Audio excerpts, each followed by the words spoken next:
burning up, now the sun gone down. Lights in the distance, a forgotten town. No, I'm on my way. Oh, I'm on my way. So stand on the edge of the world with me.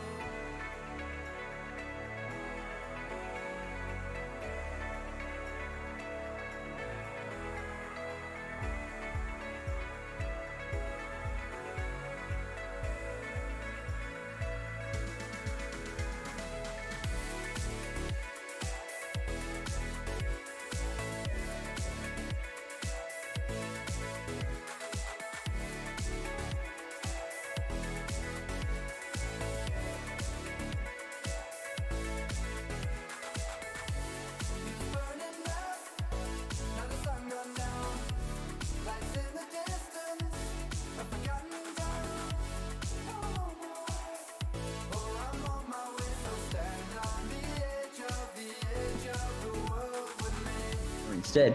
Good evening, everyone. Welcome to tonight's stream.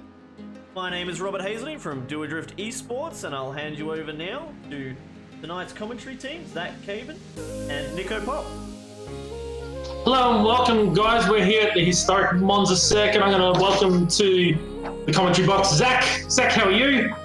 Mate, I'm well. Nice to have you along for the ride once again. Qualifying underway for what will be an Italian double-header for us tonight. Nick, we haven't done that yet this year. We've been in Europe, we've been in North America, we've been in Australia. But tonight, all eyes on the famed Monza circuit in Italy for production cars and then stock cars, which should be a whole lot of fun.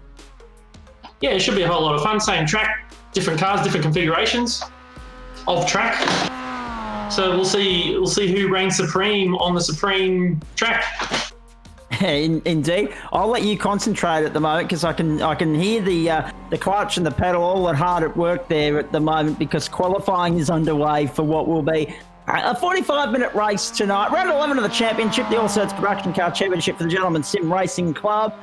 And of course, this is live Friday Night Motorsport on Doadrift Esports, albeit from the virtual Monza circuit in Italy. Exciting all the same. The fact that we are extending the season, of course, the production car season not yet wrapped up. The stock car season, yes, it is wrapped up, but we've got a good field coming on board for a non-championship affair tonight. So what you'll notice here, folks, is we're on the Monza Junior circuit for the Mazda MX-5s. And then, of course, we'll have on the back end of that, the stock cars on the Grand Prix circuit. We did talk about on Monday night wanting to be on the full combined 10-kilometre course, which is interesting that 10 kilometres, would you believe, this is 6.213 miles. And 6.213 are numbers that are synonymous with the racetrack that we were talking about a hell of a lot in the kilometre sense last Friday night. So it's interesting how all that plays out. We'll get to the reason why we're not on the full course a little bit later on, but the Grand Prix circuit to dish up an hour of racing tonight, and we're looking forward to that. Riding on board as qualifying continues here. What we should point out too, folks, this is a lone qualifying session, so we've got somewhere in the vicinity of 2021 drivers lining up on the grid for this round tonight of the All Certs Production Car Series. But because it is the Monza Junior circuit, we are actually running on a line qualifying. So all the drivers will have 3 laps. They've got the circuit to themselves. You will obviously see so many different people out there at the same time with the different shots that we are taking right now. For instance, we're on board with, as you can see there, the number 12 of Pete Dunham. He's heading on to the back straight down towards the Parabolica. That's one of the trouble points at the circuit, actually, right there, turn 3. So Pete Dunham running into trouble. Looks turn like 1, he's heading onto the tyres there, Zach. Yes, exactly, right.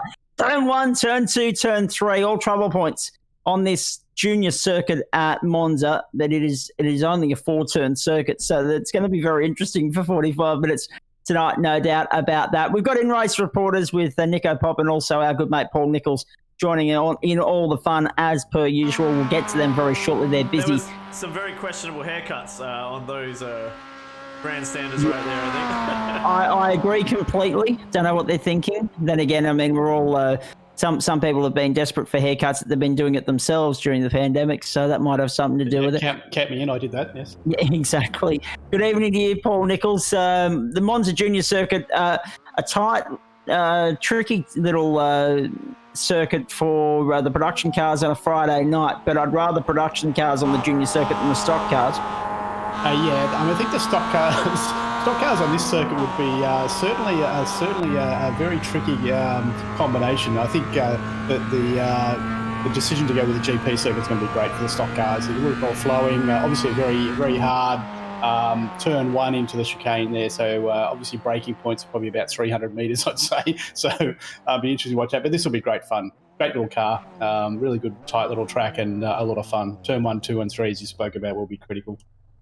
Indeed. Now, let's just tell you a little bit about this circuit, of course, folks. The Monza circuit in Italy, of course, the full course, which will be on later this evening, is 5.793 kilometres. This junior course, which, of course, heads right before the end of what is the traditional Grand Prix main straight. So it's the same course, except obviously where we turn for turn one is a lot further up the road than what it normally would be. So you get about halfway down between the main straight and what is turn one for the stock cars.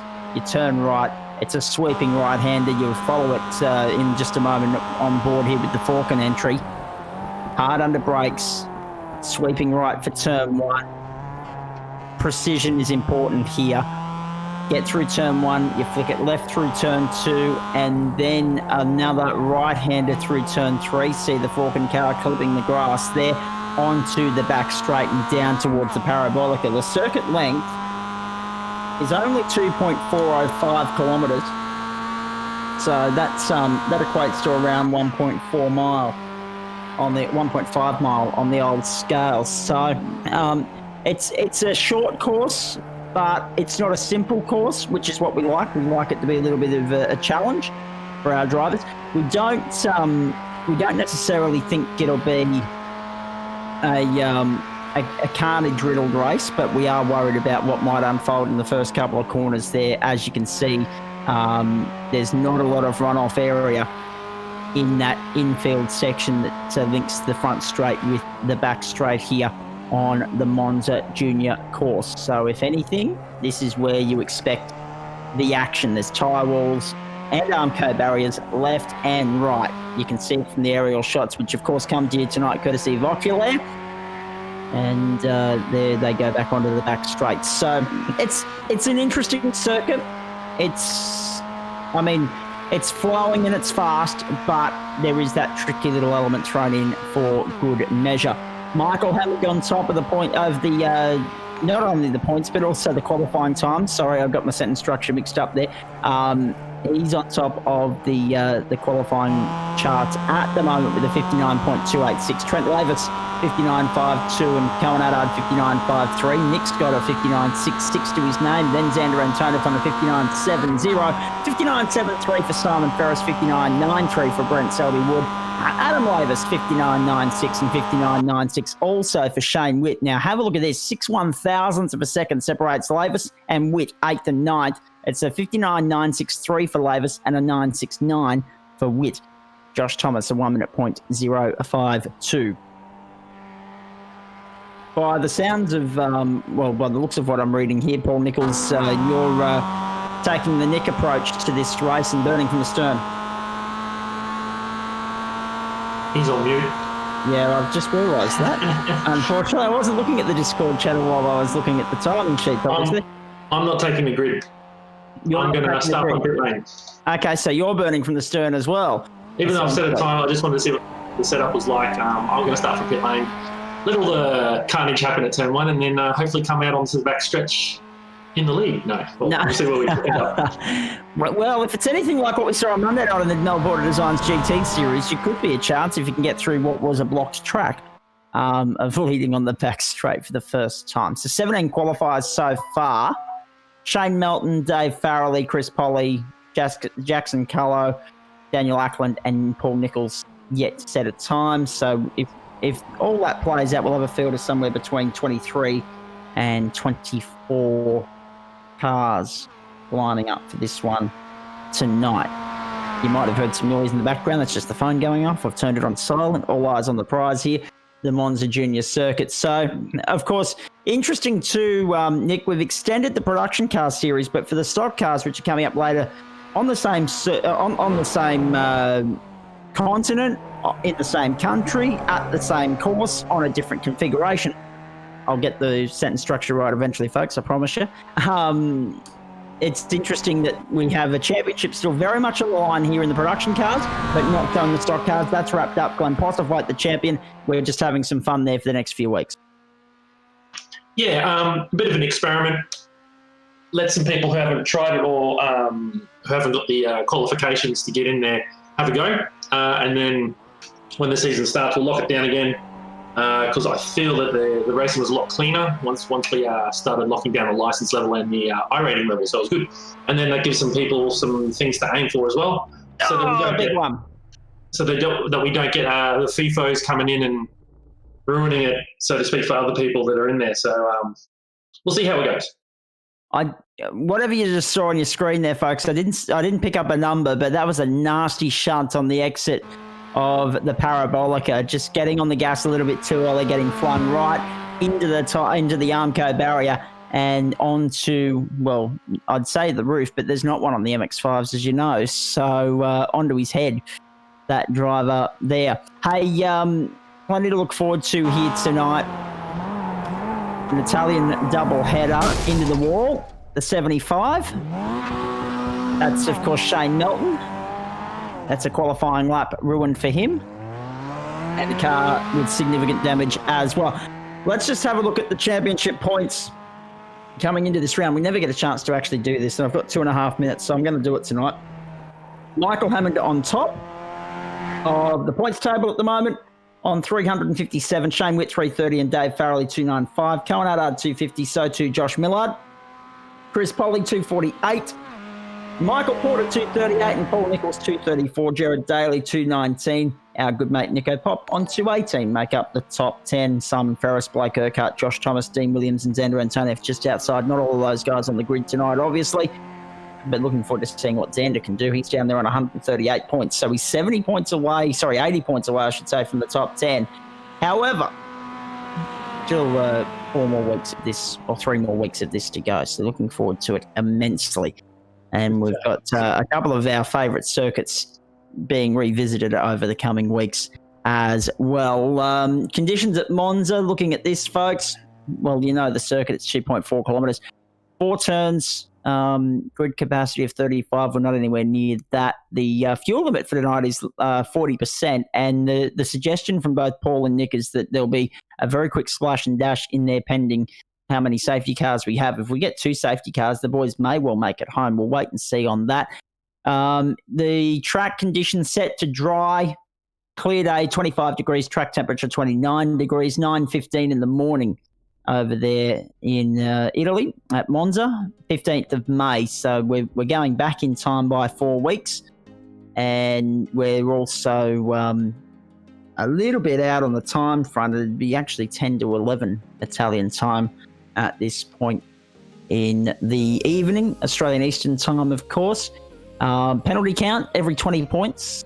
Every 20 points there'll be a penalty applied, and fast repair limit is 2 for this race. Now, interesting to point out the incident count, because that has brought racers or competitors, I should say, and their race unstuck on a couple of occasions in this series so far. You only have to look back to Xander Antonieff's win at the Alton Park circuit to know that the penalty count doesn't take too long to elapse here.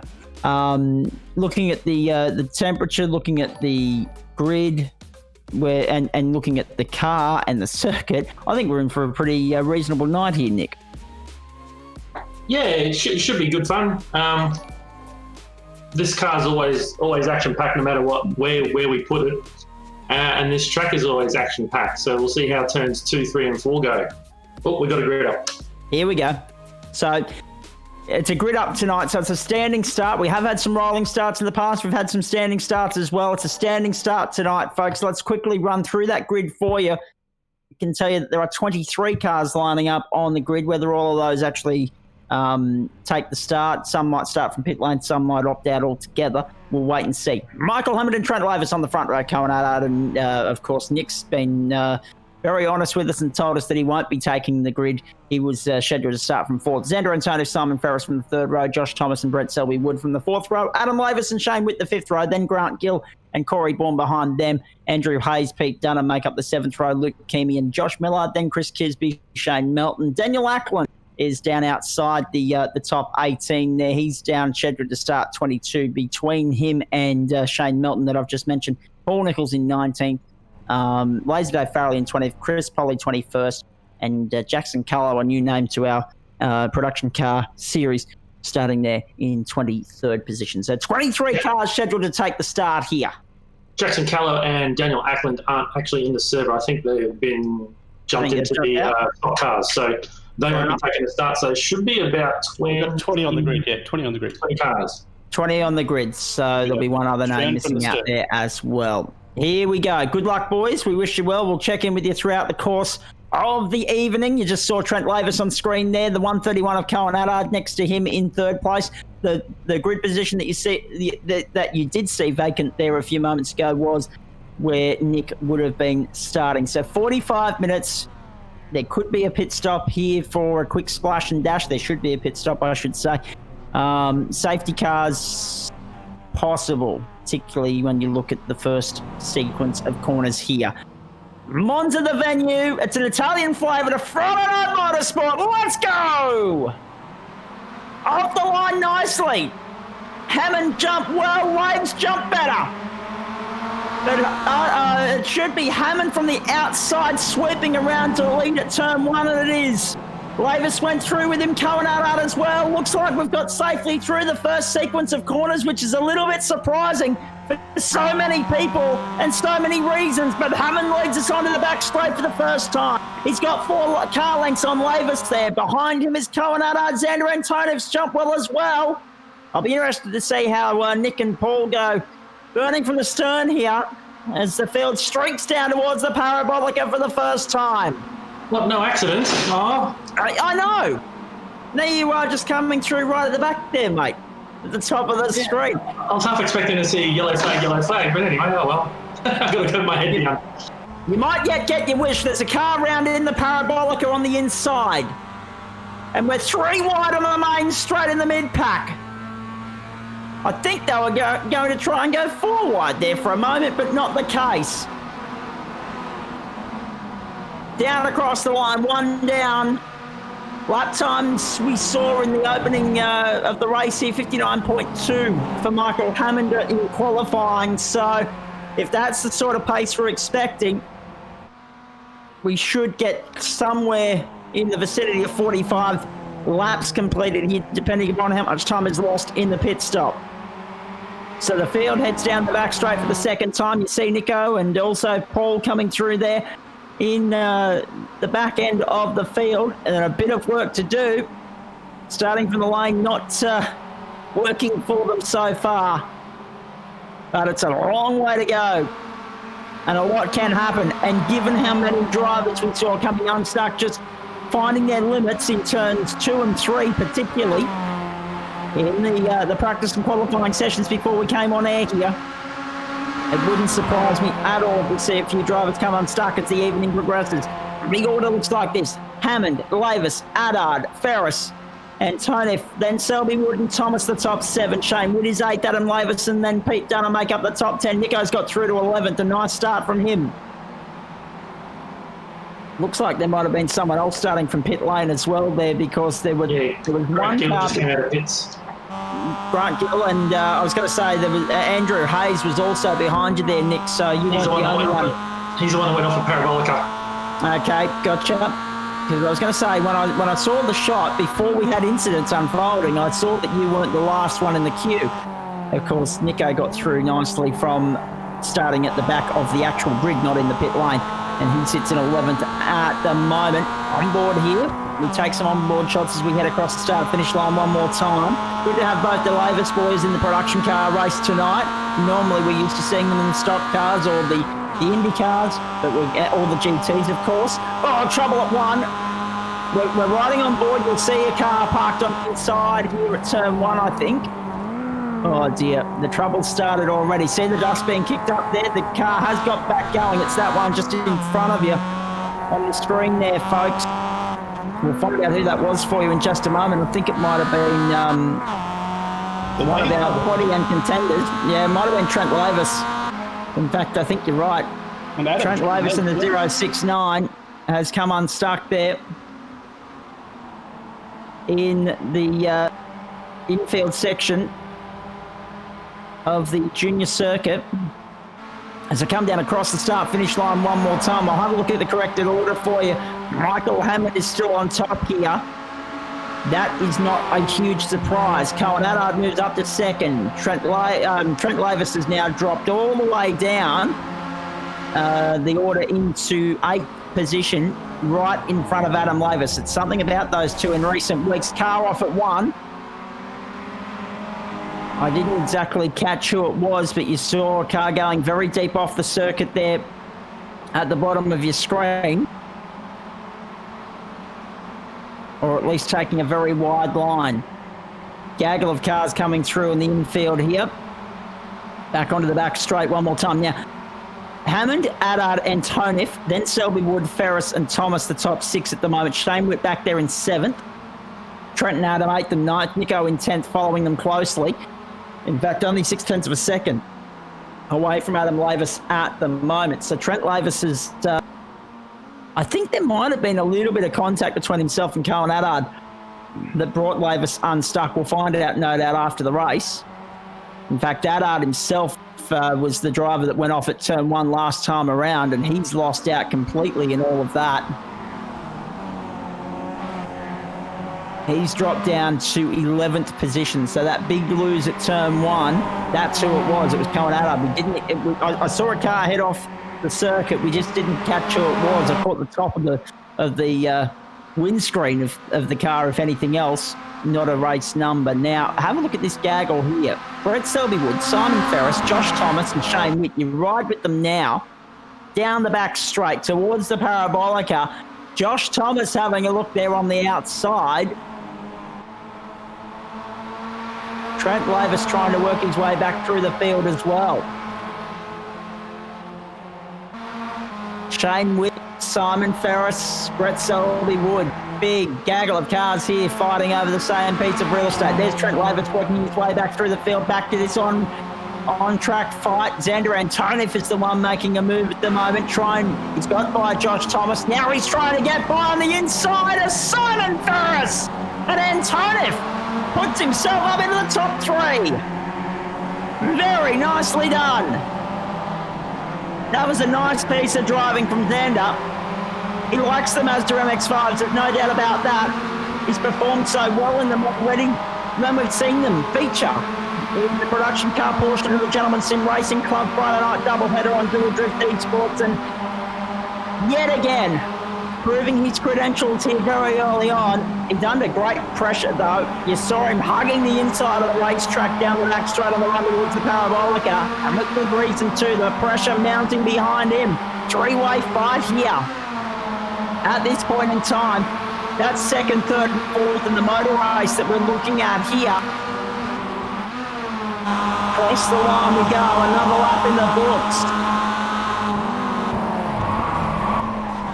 Oh, trouble at 1. Trouble at 1. Car off. 2 cars off. One on the inside, one on the outside.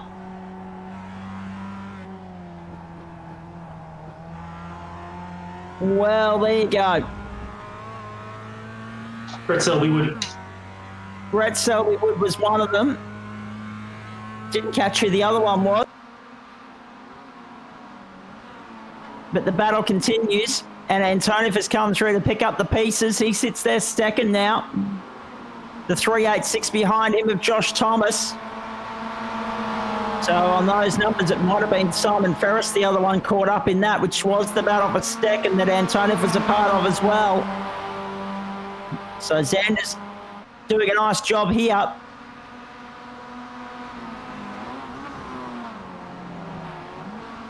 And has moved through into second spot. I might have jumped the gun there. I had him second a lap ago. I don't think that was the case. Oh, and now he's wide at 1 as well. And he gathers it up. And he's side by side with Josh Thomas through 2 and 3. There's trouble behind them as well for the 3-4-8 of Paul Nichols. He was kissing the Armco going through turns 2 and 3. But he's gathered it up. He's going okay at the moment. Sitting there in a battle with Shane Melton, also Cohen Addard. But there's been drama aplenty in the opening 10 minutes of this car race. In fact, 11 already on the clock. In terms of elapsed time for this session, race time a little bit south of that at just on 9 minutes now. And this battle continues. So I just want to pick up Shane Witt in behind Josh Thomas at the moment. He's in 4th, giving Thomas and Antonov a big hurry up here. Antonov 2nd, Thomas 3rd, Witt 4th. And Trent Lavis in all of that has got back to 5th. That tells you how much drama and trouble there's been. He's got back to 5th.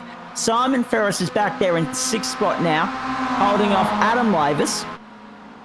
So the two Lavis boys have Ferris in the middle at this point in time. Down the inside, Shane Witt couldn't get the job done on Josh Thomas. Trouble on the back straight as well. Corey Byrne. That'll be him off and out of the race, I'd say, in the 300. Yep, blew an engine.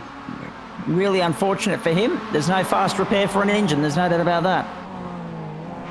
So, back at the front. Michael Hammond is 7 seconds clear.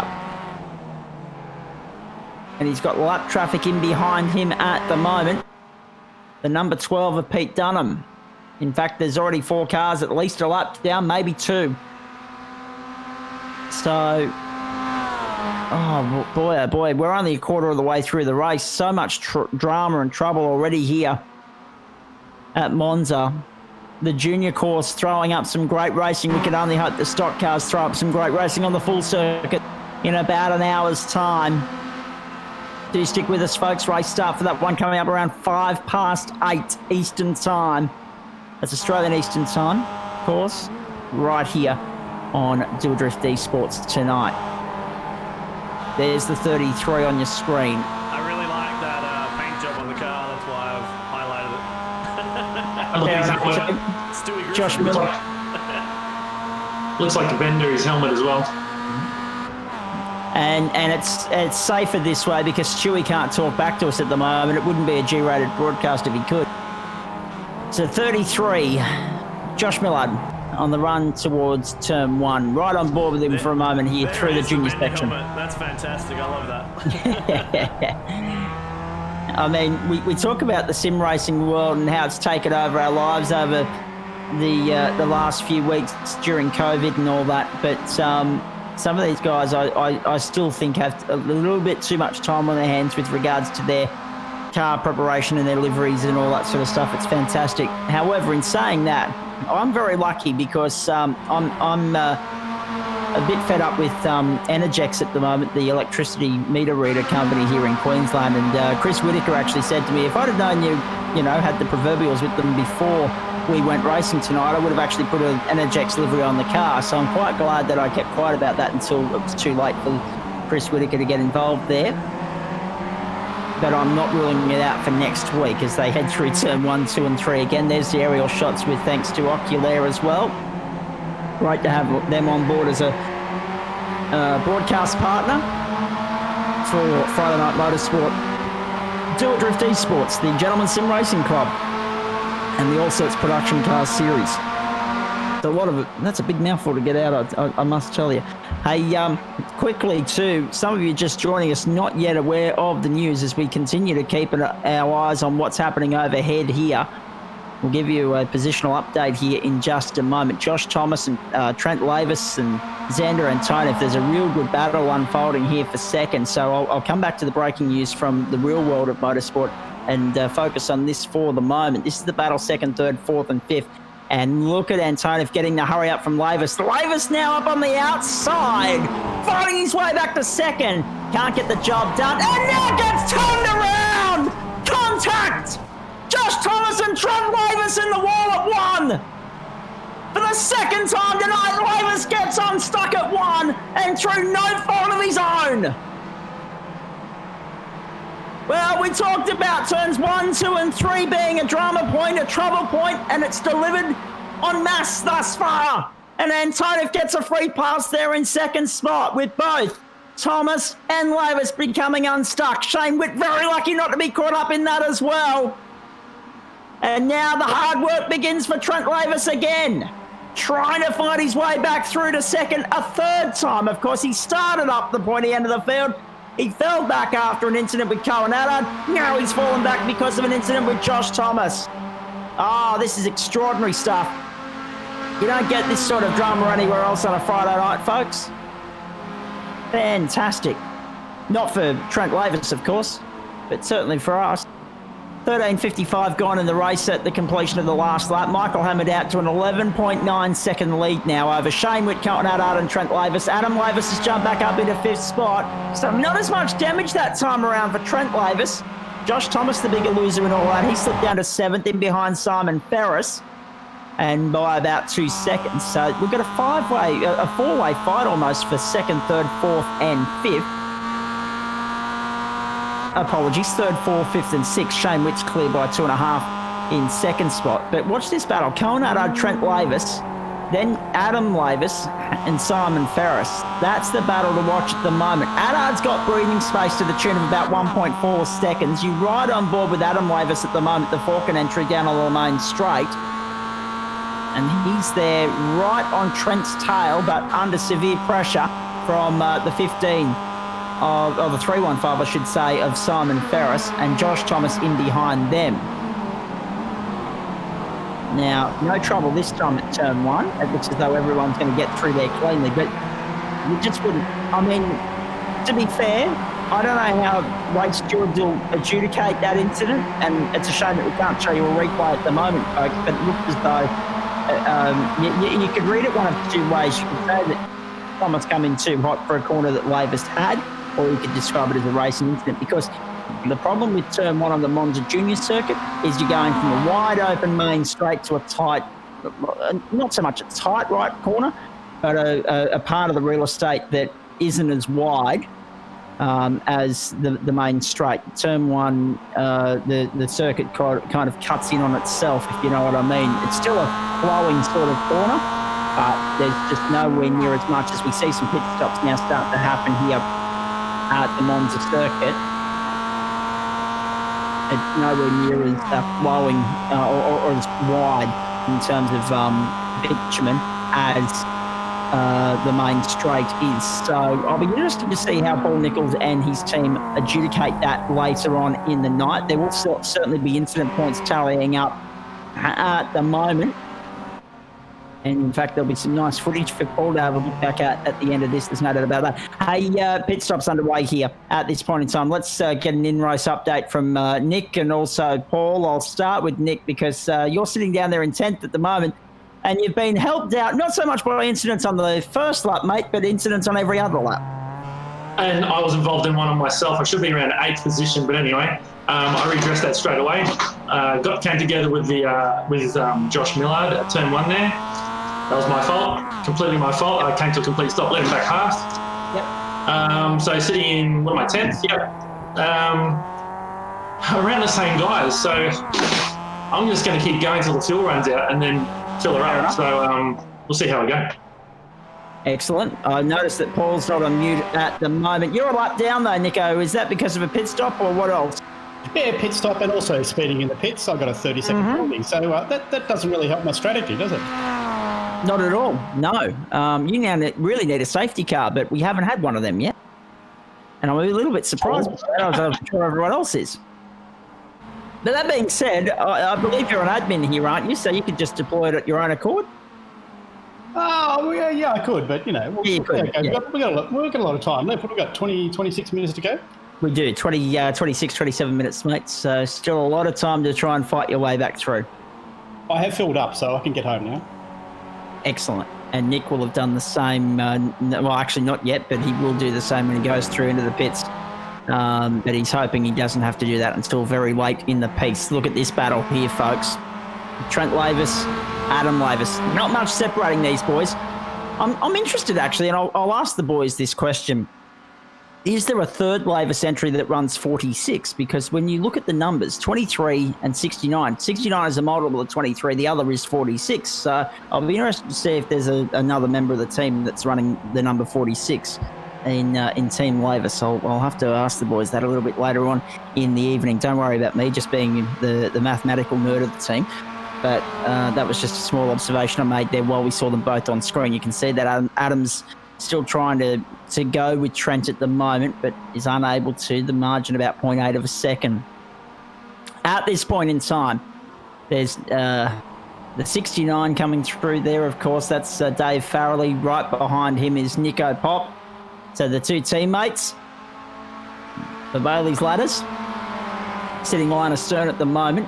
Dave goes into the lane. Nick goes along the main straight and into second position now. I've still got 14 litres, 14 laps left of fuel, so I'm going to keep going. Well, I was going to say, you've got a long while left, but 14 litres isn't going to get you home. So that's obviously something that, if we were to get a safety car, would probably help you out considerably. But even then, you'd probably be looking at a quick splash and dash towards the end of the race anyway. But the margin between yourself and Shane Melton, mate, is 4.4 seconds, and Melton is yet to stop as well. Yeah, so I can just see him down the road here. I think we've got pretty much the whole field lapped. Oh, no, there's a couple of people not lapped. But yeah, if the safety car came out now, it would screw a lot of people over. Indeed.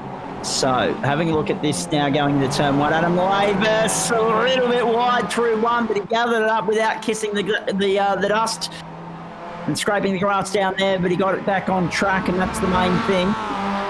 He's still sitting in there behind Trent Lavis, who's putting tremendous pressure on Kawanada down the back straight on the run towards the parabolic. Have a look at this. Lavis on the inside, Ada on the outside. These two have already come together at once tonight. This time round, no such drama. Lavis goes through and grabs the position back, and that's position number 6. Shane Witt is there in 5th. Blazer Dave Farrelly 4th. Michael Hammond is now in 3rd, of course, having already come into complete his pit stop. Across the line, we go another lap in the books. Ada and Lavis. This is great racing here as they head down towards turn 1 once more. Now it's Lavis under pressure from Adard. Will Adard throw it down the inside as they get to 1? No, he won't. He thinks better of it. They've already had trouble here tonight. He doesn't want any more of that. Adam Lavis now being passed there on the inside by Pete Dunham. So Dunham goes through to 7th, but we've got our eyes on this battle in front of them.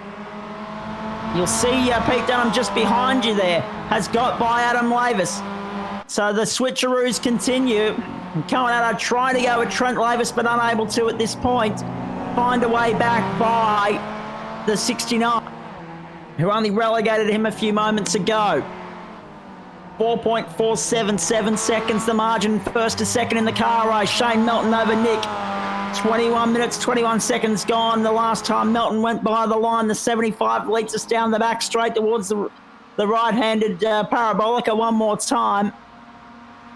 Only 4 corners, but by gee, it's throwing up some great entertainment already, this car race. Back to this incredible battle between Lavis and Adard. For the 3rd time tonight, Trent Lavis is working his way through the field. And he's still got a pit stop to come yet too. He started 2nd. He got relegated to 8th or 9th early on. He then fought his way back through to take 2nd, then got turned around. Now sits 4th and trying to fight, 5th I should say, but trying to fight his way through back to 2nd again. But the margin between himself and Nick is now in excess of 30 seconds. Would you believe that? If you look at the leaderboard, I think Mikey Hammond is the first of the stoppers, so everybody behind him has stopped. So it's myself and Shane that haven't stopped yet. All right. Copy that. So what do we think in terms of the transit time? Obviously, Hammer's probably got you covered, but as far as Shane Witt and Trent Lavis are concerned, is 28 seconds enough for you? I don't think so. Okay. We'll keep an eye on that with interest then. What is it with us and the numbers 22 or 222 or just 2? Because the last time by the line, Shane Moulton's race time was 22 minutes and 22 seconds. I love the Richie Beto references that we're 23-224 now. Exactly. So there's a lot of 2s in there and some 3s and 4s for good measure, but it's quite funny because we were talking a couple of weeks ago about the average speed for pole at Indy being 222 miles an hour. And every time we've gone through the last couple of weeks, we've had some way of getting a Richie Beto reference in there. It's been really good stuff. Unfortunately, the great man's been gone 5 years. But his legacy well and truly lives on, as does the legacy of this Monza circuit as well, ladies and gentlemen. Great to have your company on a Friday night. Doadrift Esports. We are following our good mate in second position here, 3.5 seconds off the lead. So he's closed the gap to Melton significantly over the last couple of laps. But Melton, I think you'll find, will be in the thick of traffic here. In the not too distant future, we'll be coming up on the back of Luke Keamy and Andrew Hayes to put a lap on them. And at the moment, there are Josh Millard, Paul Nichols, Xander Antonev's got a lap down, Grant Gill, Chris Kisby, Corey Bourne, and Brett Selby. But obviously, we know that the latter 2 are out of the race. So 20 starters out of the 23 that qualified, 18 at the moment still running in this car race. Chris Kisby 3 laps down, not having a great night at the office.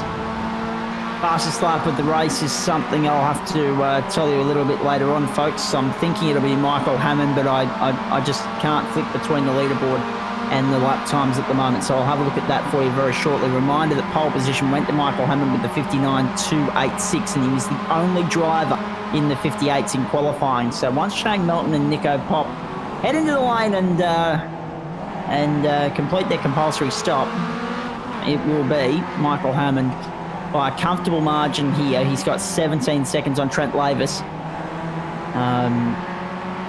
leading the way quite comfortably. Speaking of Lavis, he's got back up into third place now by Shane Witt, also Cohen Addard. I missed that while we'll have a look at the leaderboard, but Trent Lavis is found away by Shane Witt. So Lavis back into third spot now. Second spot now on the corrected order. Once, of course, Melton and Nick can complete their stop. 25.24 the race time last time by the line. So the race pace from Melton at the front of the field isn't strong.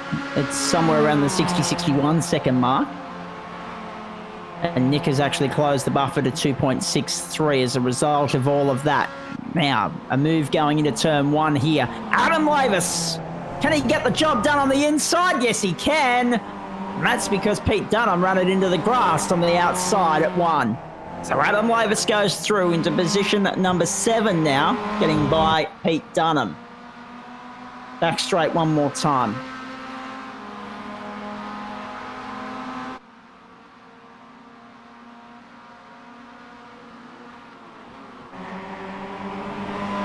So let's check in. Paul, you're down in 15th at the moment, working your way back through slowly. Mate, how's it all going down there? I'm just behind Mike at the moment, so just watching his live, trying to pick up a few tips. That's it. Follow him through, mate. That's the way. Let him clear the path for you. It'll make it easier. And Nick, of course, 2.6 seconds behind Shane Melton at the moment. I'll be interested to see how the pit stop affects Nick's progress there and where he's going to filter out, because he's had a clean run, relatively speaking, since he's got through that first incident. But he's had a relatively clean run. He's closed the gap to Melton. He's maintained a buffer pretty well to Michael Hammond. So it'll be interesting to see where he fits in with the respects to the likes of Trent Lavis, Shane Witt, Cohen Addard. The big thing is it was 28 seconds he had to play with between himself and Trent last time, a couple of laps ago. It's now 32. So the transit window, or that buffer, is looking a little bit better for Nick this time around as Melton loses control. That was the race leader losing control in turn 2. And unfortunately, Nick's been balked in all of that by some lap traffic. of Andrew Hayes and might have been Dave Farrelly as well. I'm not 100% sure. But Shane Melton, a big slide through turns 1 and 2 and just holding on to it and not spinning around, because that could have caused a whole heck of trouble if that was the case. And as a result of that, Nick's closed the gap quite considerably to our race leader. So he might not win tonight, Nick, but he'll certainly have a chance of leading the race. In fact, now he will, because Shane Melton pulls into the lane. The 75 is in, and Nick will take the lead here across the line. And down the inside he goes to turn 1 as Shane Melton goes into the lane to put Andrew Hayes a lap down. So Hayes now goes a lap down. Been monitoring the gap to Mikey. Well, prior to that, the balking in turns 1, 2 and 3 then, I had a 16-second lead, but it's now down to 11, and Mikey's been pulling about a second a lap out of me. So and I lost 4 seconds to the guys behind him. Lost 6 seconds because there were a couple of guys not able to get by the spinning Shane Melton, who did very well. I must say that was a great piece of driving to correct the mistake. And yes, you lose a little bit of time in all of that, but it could have caused a 3 or 4 car pile-up. So he did very well to get the control of the MX-5. Still 4 laps away from Benny. And get on with it. Now, the good thing is you've now got clean tracks, so there's no excuse from this point forward for the next 4 laps. Go hard, son. He's got 4 laps to the pit window. He's got 4 laps to try and build a buffer between himself and Trent Lavis. It also hurt you with respect to Lavis as well. You had 32 seconds. You've now only got 30, so we'll wait and see how all this plays out. But the good thing is you won't have to take as much fuel as the guys around you, so you might win there. We'll wait and see. No pit limiter on these cars, so I've got to do it manually, and all these other little factors. Already been caught out with that. Yeah, ins and out laps are going to be critical here. Indeed they are, mate. We'll let you concentrate for a moment. You got 11 seconds on Hammond, 29 seconds on Lavis, and 30 seconds on Shane Witt at this point in time. I'll be interested to find out where Shane Melton fits into all of this on the back end of his pit stop. 10th at the moment, it says.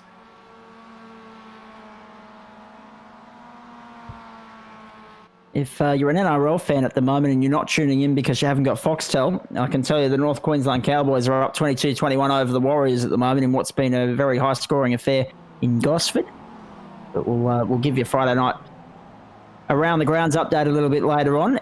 I mentioned some news earlier and I didn't get a chance to come back to it because we had that incident between Trent Lavis, and it might have been the second incident, which, of course, wasn't Cohen Adard. It was Josh Thomas. And that is some fresh news from the world of Formula One, because obviously last week they released the calendar for the first 8 races of the season. Unfortunately, the Azerbaijan round, the Singapore round, and also the Japanese Grand Prix will not go ahead this year. They've all been cancelled. That's the latest string of disappointing announcements and news from the FIA and the Formula One management. And Suzuka's a little bit surprising because it's such an iconic circuit, and it's not a street circuit like Singapore and Azerbaijan. That's the reason why the announcement of their cancellation is no surprise whatsoever. But in the instance of Suzuka, I'm a little bit surprised by that, because I thought they might have been able to reschedule that for later in the season. Not to be.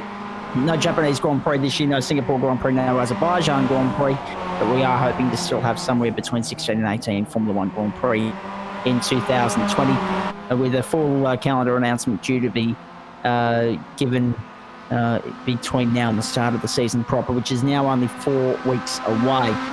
So more on that a little bit later on. We'll be watching Nick come into the lane this time around. The battle that we've got on our screen at the moment here features Luke Keamy, Andrew Hayes, and I think Josh Millard's just behind them as they make their way down onto the main straight. And yes, it is the Stewie bonnet. That's fantastic. Across the line we go, another lap in the books. Now, have a look at this too. This battle between Cohen Adard and now Adam Lavis is firing up. Adam Lavis looking to fire it down on the inside of Adard. Adard's aware of his presence. He moves across to block the line and says to Adam, if you want to go around me around the parabolica, go the long way around, son. And that's what Lavis tried to do. He's sticking there. He's going with that out all the way around the parabolica. But he can't get it done.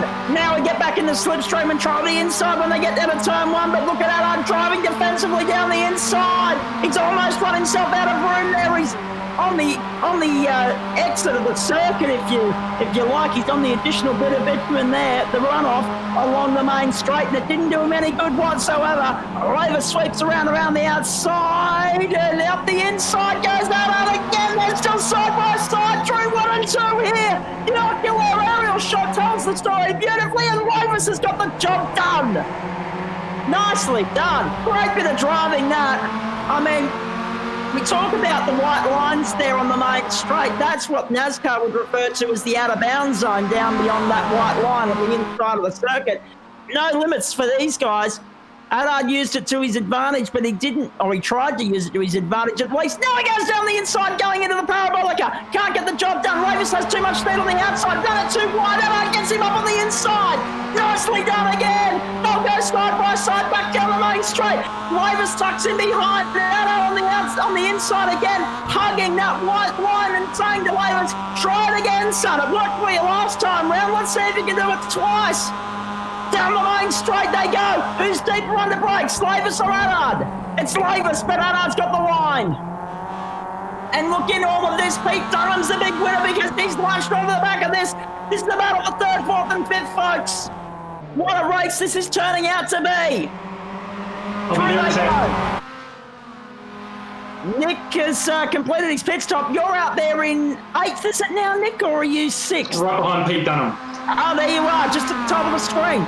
It said 8th on the leaderboard here, mate, but you've actually had a much better stop than that, so that's really good to see. You're under pressure from Simon Ferris and also Shane Milton by the look of it at the moment as this battle continues. Allard's got Lavis again. Lavis looks to go up on the inside. Can't get the job done there. Pete Dunham fancies a chance at this as well. He goes to the outside. 3 wide down the main straight. Look at this. The MX-5's turning it on the Monza Junior Circuit. Lavis has his nose in front. Allard has the line. And Allard still has the spot for the moment. He kisses the glass on the exit of 1. And Lavis goes up on the inside. Allard's on the outside. Now Allard's on the inside for the next corner. And Lavis is in the wall. Contact with Pete Dunham. And Lavis has been turned around. Wow, that was fireworks to the max there for about 3 or 4 minutes, but it's ended in disaster for Adam Lavis. And Cohen Allard survives a tremendous amount of pressure in the battle for 4th. My goodness gracious me.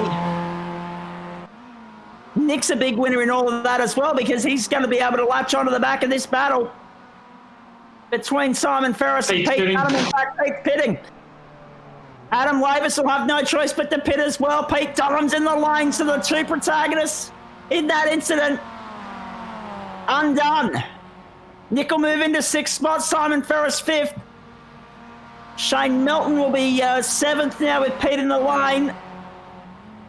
And Adam Lavis has all but said good night to his chances here. Michael Hammond crosses the line as the race leader one more time. 18 seconds clear of Trent Lavis at the moment. Shane Witt is 3rd. So Nick's actually had an all right result in all of that with all the drama happening around him. My goodness gracious me. You wouldn't have seen any of that coming. Just had a battle with Simon. He got back around me and I went off the track at turn 1. So I've lost a bit of ground to him, but I'm sitting in 6th. I was going to say, mate, that's the one thing that I've really enjoyed about this race thus far. All you guys are pushing it to the absolute limit. Yes, there's not as much grip on the outside, but it's not stopping you from having a crack, particularly with Adam Lavis. You've had a little off-track excursion there. You guys aren't afraid to test the limits of adhesion here. Yeah, well, there's only 2 brake zones, so we've got to really push hard. Or 2.5 brake zones. There's a half brake onto the backstretch. But yeah, you got to get every opportunity you can. So I guess if you could equate this to a NASCAR track, this would be like Martinsville. Yeah, fair enough too. And of course, the NASCAR Sprint Cup was just there yesterday. Unfortunately, the live coverage that we had enjoyed in Australia on Fox Sports has ceased.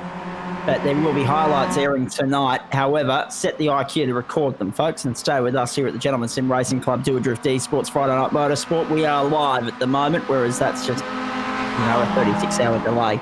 Anyway, that's another beef that I'll have another day. Michael Hammond, race leader here, 6.5 minutes to go. And we're just having a look at Hammond coming through, putting a lap on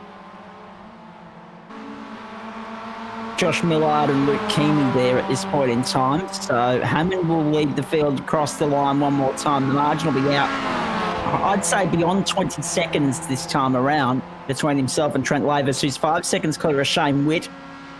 Colin Adard, in fact, the main positional battle that we should be keeping an eye on there. Turn one, Luke Keamy's just found the wall. Not for the first time denied a car in the wall at turn one. There he is on your screen. I saw him go off on the side of the screen there, and I just thought, that's not going to end well. There have been so many cars find the grass, the wall, the Armco at turn one. If it was Lakeside Park, there'd be a very, very nice check being written to the circuit owners to replace the Armco at the moment. What is it, $220 a piece, I think it was? Oh, dear. Very good stuff. So Hammond leads, Lavis second, Witt third. The only real battle that I can talk to you about at the moment, folks, would be this one between Lazy Dave Farrelly in the 69 and Josh Thomas in the 386. There they are on your screen, folks, coming through the infield section of the circuit that links the main straight and the back straight here on the junior course. And that is Thomas right on Farrelly's tail here. Shane Melton is 3 seconds up the road. And Nick's too far up the road to comprehend for them at the moment as well. He's sitting there in sixth. And actually, you're only 1.6 seconds away from Simon Ferris. Yeah, so I'm catching him back up again. Yeah, I'm catching him again. I was looking, I'm going, maybe I'm the closest battle here, but no, Lazy Dave and whoever's behind him, I can't see. In fact, you've closed within 1.2 seconds actually now of Simon Ferris, so we'll keep an eye on that battle as well. Let's just stick with this battle between Josh Thomas and Dave Farrelly at the moment, folks, because Thomas is all over the back of Farrelly as they head to turn one. Farrelly under brakes, holds the line and the spot. A little bit Taylor going into one there, but you see there's a couple of different ways to take that corner, and that's why we've seen a couple of incidents thus far. Be interesting to get the feedback from some of the drivers after this. No doubt about that. Also, a couple of drivers will be on double duty. Of course, they'll be taking the stock cars out on this very configuration very shortly. Oh, sorry, on this very circuit, but on the longer configuration, I should say. Getting my words messed up again. But, yeah, stick around. We're staying at Monza. We're just lengthening the circuit, going to the Grand Prix track for the stock car race over 1 hour. So, given that the lap times are around 1 minute 53, given that we'll get a caution in there somewhere, we're expecting probably 26, 27 laps of racing for the Monza Open tonight. I'm looking forward to that immensely. Now, across the start-finish line, you can see Thomas eyeing up a chance, eyeing up the moment in which he tries to have a lunge down the inside, but it just didn't work for him. He was weighing up the options, weighing up the pros and cons, the risks and the reward. He just didn't have enough of an opportunity to get it up on the inside there of Dave Farrelly at this point in time. So closing stages here. We're inside the final 3 minutes now. Hammond leading commandingly so, 18.7 seconds to Trent Lavis. Shane Witt third, Cohen Adard fourth, and Simon Ferris fifth. Nick is now actually right there in sixth position, having lost 3.5 seconds to Simon Ferris. So did you make a mistake on the last lap, Nick? Yeah, the turn one. Through turn one. That's been the problem point so far tonight. Don't worry about that. It's either turn one or the last turn. You got to make up time somewhere. Yes, well, this is true too. It's not only that. Also, turn three has been a trouble point. So many cars come unstuck there during practice as well. Now, just having a look down through the order, because Andrew Antonov has come back to 10th spot. So you were watching the battle for 8th with Dave Farrelly and also Josh Thomas, but we're now having a look at one of our cars down the order here. I think it might have been Trent Lavis that you were just having a look at there, folks. If not, Colin Haddard, my apologies, I didn't get a good enough look at the car. But this battle continues to rage on. Josh Thomas has now lost a little bit of ground there to Dave Farrelly. It's about 2 or 3 car lengths that he's lost, but it's enough to make Farrelly safe on the run to turn 1 next time around. Next time round will be 2 laps to go for Michael Hammond. He will get 2 more in. We'll go beyond the 45-minute mark here. Next time by the line, 2 laps to go for Michael Hammond. 46 seconds the margin between Hammond and Thomas, so they won't get lapped. Everyone from Xander Antonov down is the lap though. So Xander Antonov 10th, Paul Nichols 11th, Pete Dunham 12th, Adam Lavis 13th, and then Josh Millard 14th and Luke Keaton 15th, Andrew Hayes 16th. Right, Gill 2 laps. Oh, there goes Farrelly! Oh, no, would you believe that? Josh Thomas inherits 8th position as Farrelly comes unstuck at turn 3. It was actually Shane Melton, I think. Oh, no, and Dave. Yeah. Both of them. Both of them went, yeah. Saw it in the mirrors. That's just incredible. Really disappointing for Dave Farrelly. You saw him spear off to the right. I didn't see Melton go with him, but that will mean that Josh Thomas will go up into... Well, actually, Melton must have already spun because he was 3 seconds ahead of them. That's why we didn't see him. That means that Josh Thomas jumped from 9th to 7th in all of that. And the sad reality for both those men, Melton and Farrelly, they did it all on their own. All on their own. Dave's, 3rd in the championship as well? Yeah. I'll double check that, but I think you're right. Yep, and by 45 points, so he's not in any danger of losing that tonight, I wouldn't think. But he's not going to catch Shane Witt on those numbers either because he's now lost 3 or 4 spots. And Witt was 3rd. Anyway, last lap. Yep, Hammond on his way home. He's on the back straight. The checkered flag will wave this time by. Look at the traffic ahead of Michael Hammond here. It's about the only traffic he's had all night. He's had it, he's had it all his own way yet again here. We'll come back to those that are a lap down in just a moment. Grant Gilwood's 2 laps down. Chris Kisby 4 laps down. That was the rest of the field that I hadn't had the opportunity to run through there. But here is the last corner, ladies and gentlemen. You watch Michael Hammond swing it out of the parabolic or onto the main straight, and he gets another one in the All Sorts Production Car Series for the Gentleman Sim Racing Club on a Friday night, and that's 2 in a row. Nicely done. Oh, what a superb drive in the Mazda MX-5s. The Mustang last week, the MX-5 this week. He's the man to beat at the moment. He extends the championship lead with a commanding win here. Trent Lavis will go 2nd. Shane Witt will go 3rd. The margin in the end, 16.062 seconds. Now the boys will have a little bit of fun. In fact, I think Lavis is just going to park it and go straight to the stock car. He's done.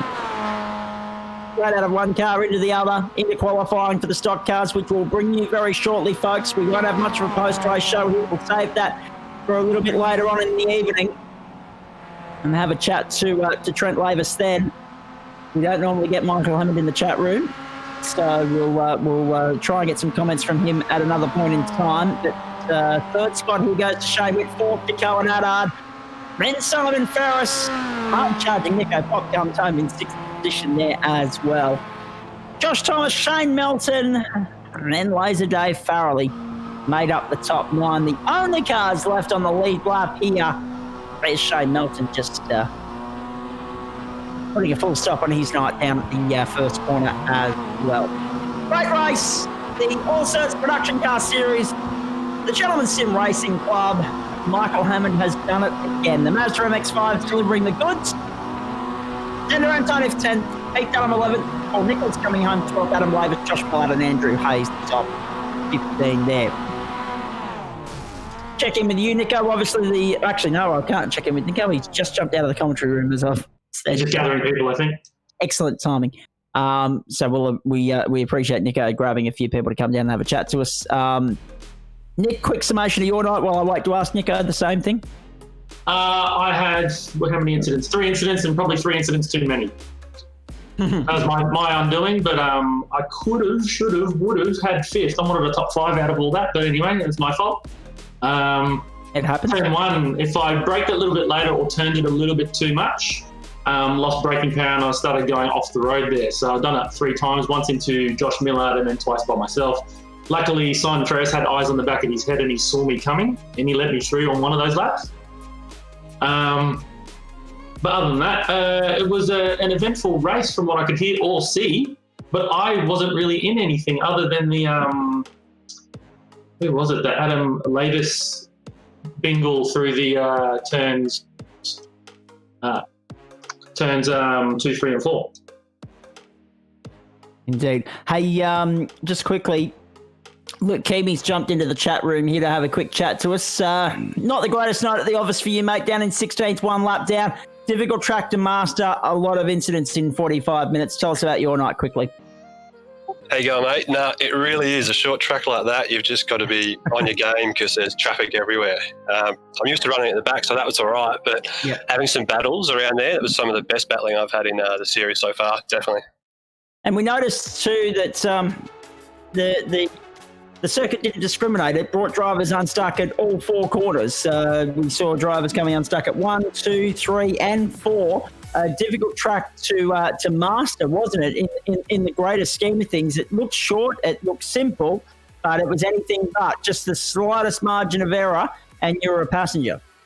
Yep, exactly that. As soon as you think you've got it mastered, you know what's going on. Someone like Hammer will come past you, and you'll see his line, and you'll think, "Yep, that's what I want to start doing," and you'll try, and like I did, and just end up in the fence. And we know the fence bites really hard, especially when it's Armco, mate. Obviously, the production car series rolls on. You'll be back next week for another crack. Yeah, definitely. Just by participating every week, it kind of puts you up in the rankings quite high. So I've got 6 other teammates, and a few of them are running in this, so it's good fun. Indeed. You were 18th in the points coming into tonight, mate. You had 7 points on Sam Katakazunas, I should say, who was not on the grid. So you should maintain that spot, maybe even jump up with no Daniel Aish on the grid as well. So you got to be in it, do it, as they say. Well done. Beautiful, mate. Thank you. Thanks, everyone. No worries. Shane Melton's in the chat room as well, and so too Andrew Hayes. Quickly to Shane Melton. No shortage of drama there, Shane, over 45 minutes, mate. That was adventurous, wasn't it? I completely looked at the time wrong, and I went, 6:30, and I wandered up here, and everyone's qualifying, and I went, oh my God, and I jumped in, didn't know the track. I went, this is a different configuration to what I thought it was going to be. Didn't know the brake markers and that sort of thing, and kind of learned on the run. Didn't serve you too badly. 8th overall in the end. A cracking battle between yourself and Lazy Dave Farrelly there towards the end, but it could have been a couple of positions higher. Yeah, I think with about 2 or 3 laps to go, I was daydreaming, and I caught the inside grass and looped it going onto the back straight, which was pretty amateur time. I was going to say the curbs and the grass proved to be really savage for a few drivers tonight. Yeah, I missed most of the action. I gave having a brain fart at the moment. No, you did well, mate. It was for someone that obviously didn't get a lot of practice time in. You've done not too badly. Finished on the league lap, down in 8th. Built the championship points tally. So well done there. Thoughts on what's to come as far as we've got 3 more weeks of this? Yeah, well, usually Friday afternoon's a beer night for me, so I don't really get into it. I'm not saying there wasn't a beer before I started. Nick. Paul, I gave Paul a bit of a love tap. I was trying to outbrake Keon into turn 1 and didn't even look at Paul in front of me and just gave him a love tap. And rather than go on and let him hang, I kind of just sat there and waited for him to get back on the track and then got on with the battle again. For sure. All right, mate. Thanks for having a chat to us. We've got to quickly wrap things up here and get ready for the stock car broadcast, but well done. Yeah, good luck, Cal. Indeed. Cal Watmore cheering you on earlier on as well in the stock cars as it were. So just quickly, Josh Thomas is in the chat room, so too Andrew Hayes. I'll go to you quickly, Andrew. 1 lap down just behind Josh Millard, just ahead of Luke Kimi there. Tell us about the night from your perspective, mate. Yeah, thanks, mate. It was a good night. We had a really good race there, especially with Luke. Had a bit of a lose on the back straight and let him pass, and then we just battled it out. But actually come up short on fuel, which was a bit of a disaster. Yeah, that's always a tricky one. The fuel consumption wasn't all that savage around this circuit on these in these cars, but obviously the fact that we went one lap later, was that what caught you out? No, I think it was I had a spin on the opening lap. I went with Paul's setup rather than the baseline and looped it on the end of the first lap. And so for about lap 4 or 5, I pitted, thought to get that out of the way, hoping for a safety car that never came. And look, in the end, I come up about 4 laps. Unlucky. Obviously, something to take note of for next week, though. Yeah, not sure if I'll get there next week. I'll have my 2 beautiful daughters next week, so they'll probably want my attention. But really enjoyed the time doing these last couple of weeks. And we've enjoyed having you on for the ride, mate. Well done. Have a good night. Enjoy. All the best to Stock Car guys too. Josh Thomas, quickly to you, mate. Tell us about your night, because we spent a lot of time focusing on battles that were happening in and around where you were. You were right in the thick of the action for the whole 45 minutes. Yeah, I was. It was a good race for me, actually. Didn't run out of fuel. I think I came 7th in the end. I was running 2nd for a few laps, so no, it was a really good race tonight. Indeed, it was. Any trouble along the way for you? I think the 2nd dropped down to 4th or 5th, and then I ran in the back of someone on the first corner. I didn't mean to even try to overtake. For some reason, I had no brakes, so I waited, redressed that. I think I dropped down to like 10th or something, and then had a bit of damage, so I had to go in the pits, and that was it. And I just basically drove around by myself, and a couple of people spun out, gave me a few positions, and that was it. Indeed, and just quickly on what you're saying there, braking markers, it proved to be an interesting point tonight, because there was a margin for error there. A lot of people found it, and it looks as though that was something that also caught you undone as well. For a circuit that looked relatively simple on paper, it was anything but. It was, like, compared to practice and the practice I did beforehand, like, I was braking way later into turn 1 and had more grip around the last corner. You just had to adjust after you make a mistake and carry on. All right, mate. Thank you very much for stopping by to have a chat to us, and we look forward to having you on board again next week. No, yeah. Fantastic. Josh Thomas there, and that's where we're going to wrap up our production car broadcast, of course. We're standing by to take you back to the Monza circuit in Italy, our Friday night Italian doubleheader, real Italian flavour, a Friday night motorsport for the Gentleman Sim Racing Club on Doadrift Esports.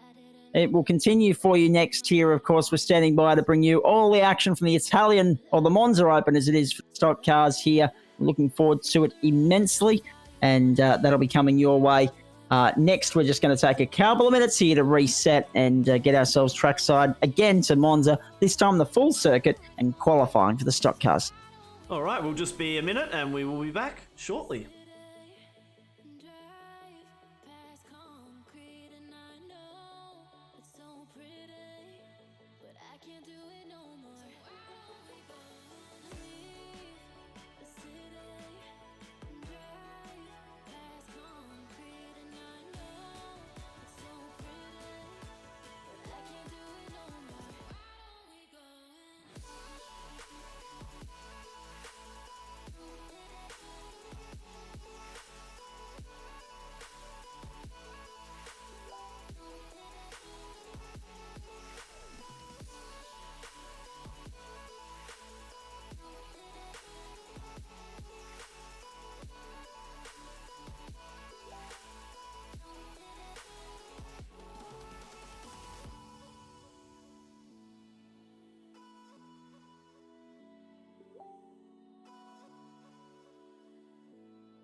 Okay, welcome back. We are now back with the stock car series for the Monza Open, and I'll hand it back over to Zach now.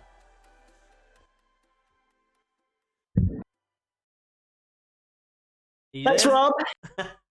I am. I only just made it back, though. I had a couple of errands to run between the 3 minutes, but that's all right. Good to have you company again, folks. Of course, the continuation of our Friday Night Motorsport doubleheader. The Doadrift Esports, the Gentleman Sim Racing Club. It is the Monza Open coming your way now, of course, on the back of Michael Hammond's dominant performance in the Mazda MX-5 All Sorts production car race we brought you a few moments ago. We now turn our attention to qualifying for the stock cars, which of course will be on the full Grand Prix circuit here.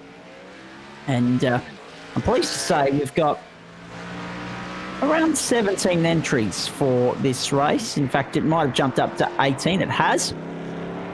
Now, I'll be interested to find out what the reason behind this is. I'm just having a look down the list here, and you'll see it on your leaderboard too, folks. Car number 44, Kester Ward. You might notice the nickname Moses there at the moment as well. I'll be interested to see what that's all about.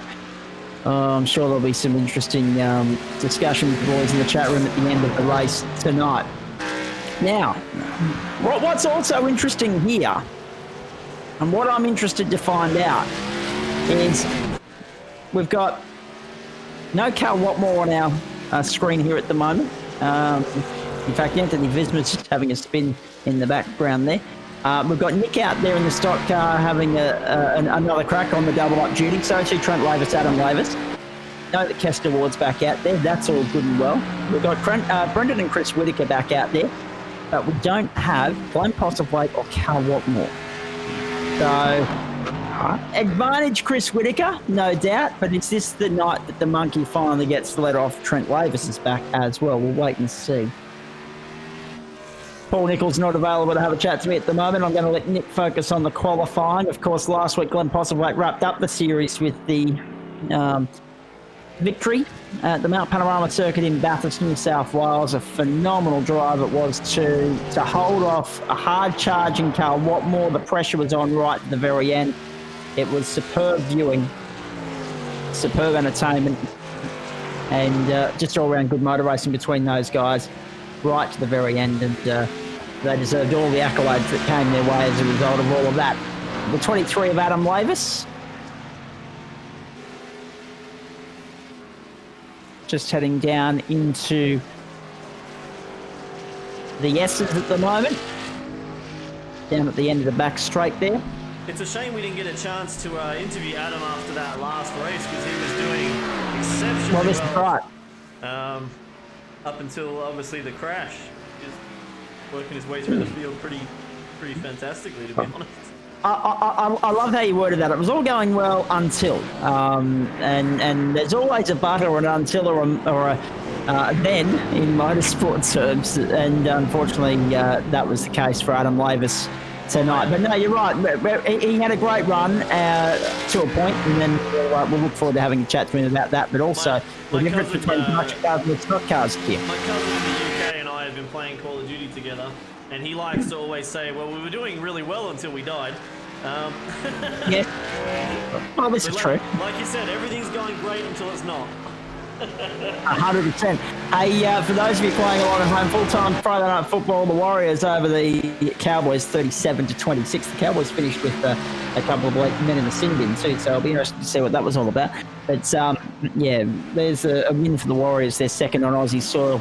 Their second home game on Aussie soil, technical home game on Aussie soil in terms of they're playing their games over here for a moment, and they got the job done over the Cowboys there tonight, 37-26. So we'll keep you updated with the footy scores throughout the course of the night. Of course, the AFL's coming up as well. That will be, I believe, Hawthorn and Geelong. So a real good game tonight to keep an eye on there. The NRL, the Eels and the Panthers. So two grudge matches happening in footy world. But our focus is, of course, right here on the Monza circuit and the Gentleman Sim Racing Club. In fact, let me just have a look at what is unfolding on our time screen here at the moment. Daniel Ackland fastest, 151.42, 151.6 for Brenton Hobson. Then Chris Whittaker, 151.999. Reece Goldfinch, 152.49. And Brendan Whittaker, 153.15, the top 5 at the moment. Damien Rasmussen, and then Samuel Collins, Chad Parks, Cohen Haddad, and Anthony Visma, the top 10. Waiting to hear waiting to see what our mate Nick might do down there in position number 17, I think it is. Our field is expanded to 19. And as I say, Kester Moses Ward, that's one that I'm looking forward to finding an explanation out for. Paul Nichols is back in the chat room. Hello, mate. Hello, how are you? Mate, I'm going all right. It's not too bad at all, actually. I'm not in the position of driving tonight, so no wear and tear here, unlike a lot of you. But cracking production car race. Unfortunately, to just put a full stop on that from your standpoint, it was the penalty that brought your night undone, wasn't it?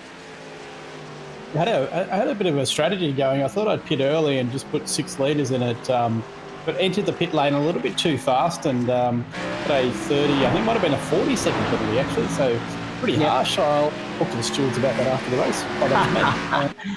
Yeah, well, this is true too, yes. Now, good track. Really enjoyed it. Oh, it certainly is. No, it's an absolute cracker. And so is the Grand Prix circuit. I think the stock cars should try out some good racing tonight. But as I was saying in the opener, just while yourself and Nick were tied up there, the interesting thing for mine, mate, is no pulse of weight, no what more. It becomes an open horse race now, doesn't it? It'll be really interesting to see how some of there's a couple of new guys in here. I mean, this is like a pop-up event. I think Nick organised, so the season's finished, but let's do some pop-up events. We'll do these for next. We'll run at the same track, production cars and the stock cars. I'm hoping that Nick might throw in the new 97 NASCARs at some stage. That'd be interesting. 87, aren't they? 86, 87? I think they're 87, yeah, absolutely. They are. They're the Days of Thunder cars, if you've seen the movie. So they are the 80s. I was going to say, Anthony Visma's not having a good run in this qualifying session. He's just come unstuck again. He's now parked himself in the pit lane off our screen there. And car on the wall there on the main straight, that was the 79 of Brendan Whittaker, actually, I think, coming unstuck there, or the 97 of Brendan Jackson, more appropriately, actually. Just having a dyslexic moment, getting the numbers around the wrong way. It was the 97 of Brendan Jackson. Sorry, Nico. It's a dyslexic, not dyslexic. Yes. Good on you. All right. I was going to say, yes, Brendan mate. Hobson's in the room again. Brendan's a well-renowned YouTuber. It's good to see him back for another week. He did really well last week at Bathurst. I think, did he finish 3rd at Bathurst? Yeah, he was on the podium, yeah, correct. Hey, just having a look, are you an AFL or an NRL person, Paul, when it comes to your ball sports? Bit of both, mate. I grew up in Melbourne and then for the last years back in New South Wales, so I kind of converted to the rugby league.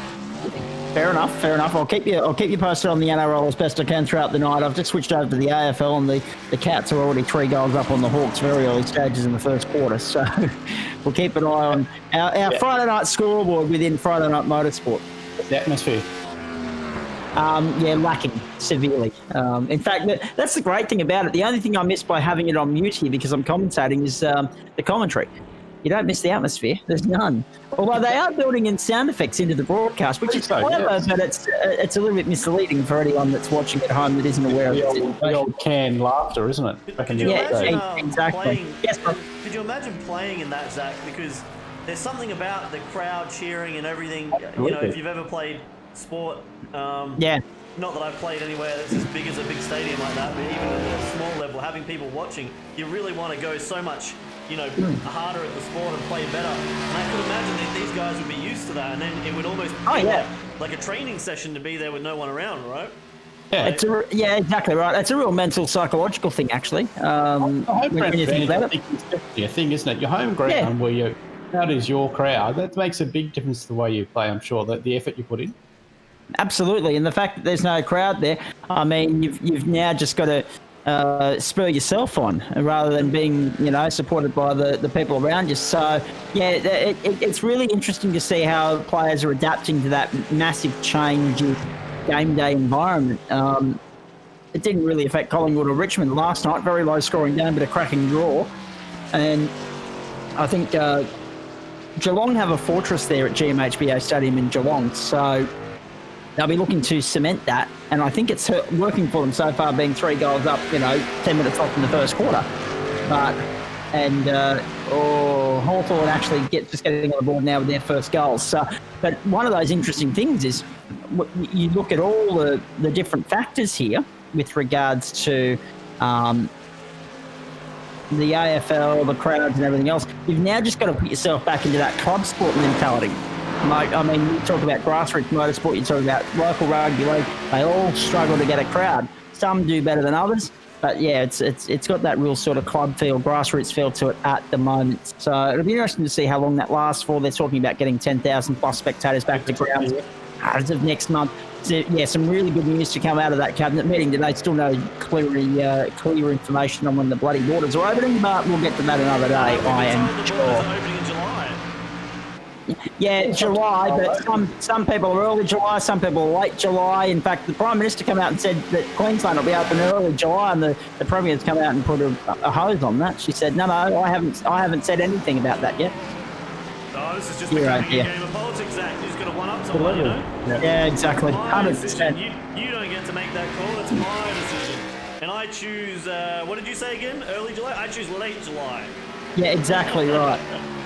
The sooner they choose, the better, as far as I'm concerned. But that's just my opinion. Hey, quickly, we'll have our post-race show, of course, later tonight, folks. Wrapping things up from what's been a cracking race here, or a cracking night of motorsport here, I should say, at the Monza circuit in Italy. We'll have our post-race show as per usual. Won't be as long because we haven't got as many names to I guess, share the conversation with, but it will be happening after the race, and then I'm going to go and get stuck into some Queensland production car work because the real world stuff's coming back. They've confirmed their championship calendar dates today, and also Saturday morning music for West Bromwich Radio, all coming up for me at the end of all of this, so it's going to be a late night in the office here. But just on the subject of tying up some loose ends and some office paperwork, Nico, where are we heading to for the production cars next week?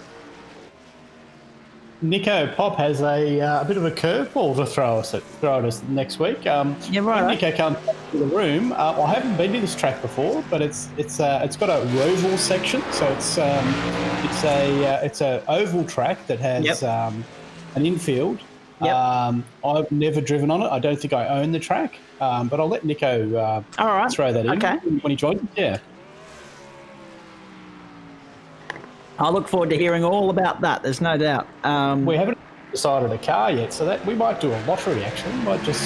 This is true. Yeah. Do a random lottery with the cars we've run. I wouldn't mind getting back into the GT4s. They're a lot of fun. So. Well, this is true. Yeah, exactly. Any car is a good car at the moment. Oh, hang on, moment here.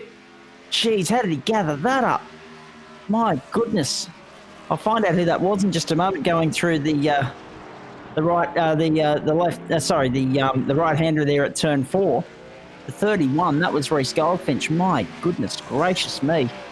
Now, I'm a little bit confused at the moment because what I'm seeing on my right screen is not matching up what I'm seeing on my left screen, because where I've got Brenton Hobson on the Doadrift screen is about 5 seconds behind where he is on the iRacing screen. So I'll do as best I can throughout the course of the next hour, folks, but I've got a little bit of a conflicting sort of message happening here at this point in time. Might just be because of the internet or something, but we'll work it out. The time so far for you in this qualifying session, and we are right out of time here, so we haven't spent too much time gas-bagging about all this.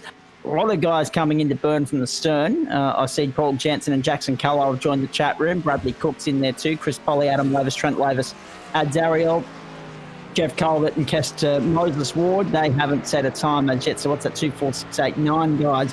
So we should have a field of 21 on those numbers. Daniel Ackland, 151.4. Chris Whittaker, 151.5. So Ackland's going to take pole here. Brenton Hobson, 151.6. 152.4 for Reece Goldfinch, 153.1 for Brenton Whittaker, 153.5 for Damien Rasmussen. Samuel Collins, 153.5. Todd Parks, 153.8. And Cohen Addard, 155.9.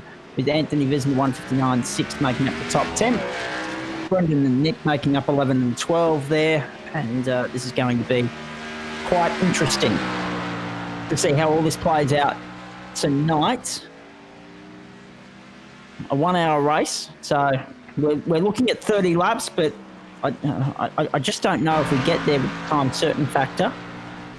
If we get a safety car thrown in, which I believe we will, the pace at 9 seconds a lap faster than 2 minutes. What's that going to add up to over 30 laps? 9:30, 270. So it's going to give us 4.5 minutes of leeway. But then you throw in the safety cars there, or safety car, I should say, and we'll be pushing the time certain factor. There's no doubt about that. So what's to look forward to tonight?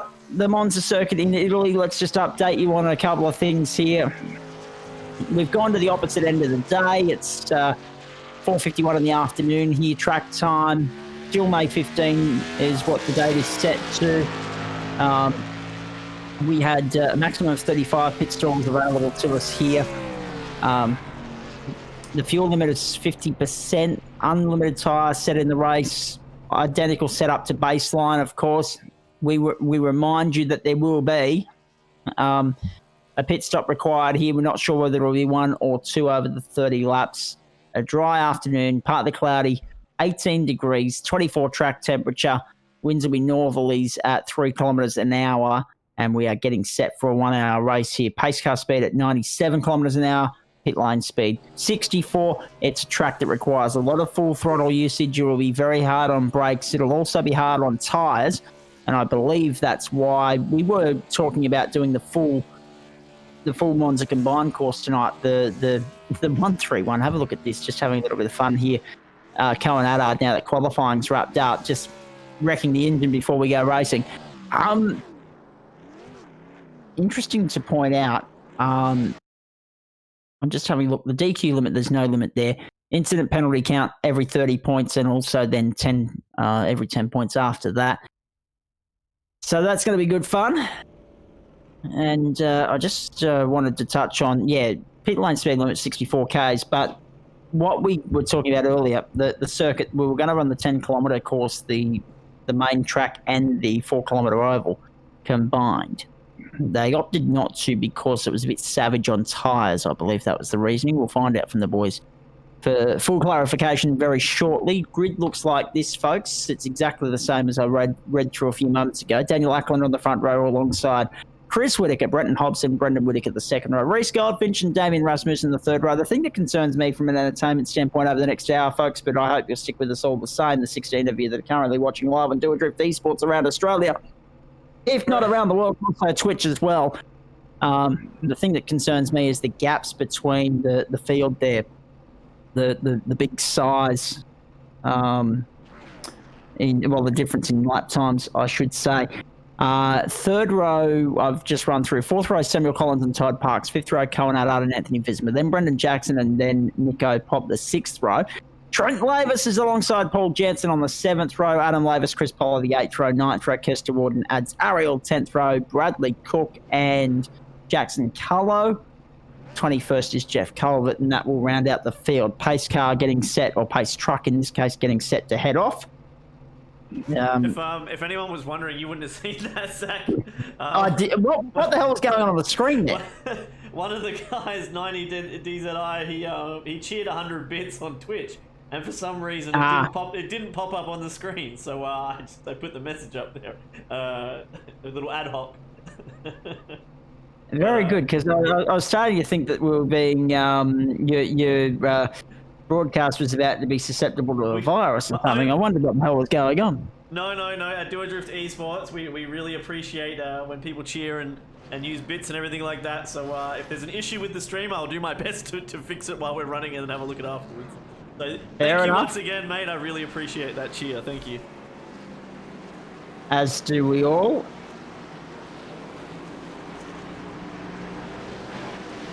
Just having a look through some of the comments of people tuning in tonight on Facebook Live.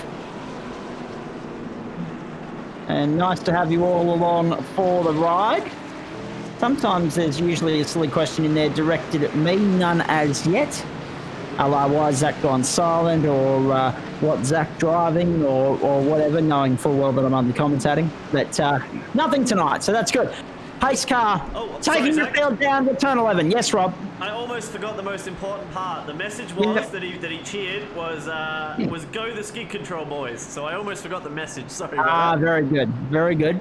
And there are a few of them on the grid here. Of course, Kestaward, Trent Lavis, Adam Lavis, Trent Lavis, Nico Popple on double duty here. So too Chris Polly. Let's get set to rock and roll. 30 laps of the Monza circuit. This should be an absolute belter. 5.7 kilometre circuit here, steeped in a hell of a lot of history. And we've got 1 hour on the clock from the time the green flag flies, just on 5 o'clock local time. Let's go! Great start. Paul Jansen and also Daniel Ackland and Chris Whittaker getting a nice start there. Paul Jansen along with Adam Lavis, Trent Lavis, and Ads Ariel burning from the stern there. No Jeff Calvert, no Chris Polly, no Bradley Cook, no Jackson Cullo, but they make it to the first corner and cleanly through. Daniel Ackland's made a great start. He leads the field through turn 3 for the first time. The curve beyond no. As they head round to turn 4 and 5, the Brianti chicane. A lot of traffic further back there as they head through for the first time. We know this course, we know its history.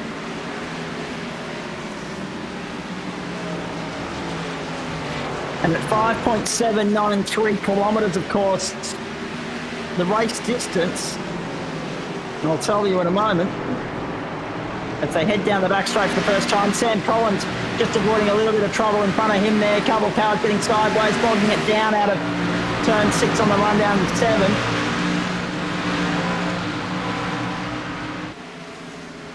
And to the chicane for the first time as the field heads towards the parabolica and the completion of the first lap.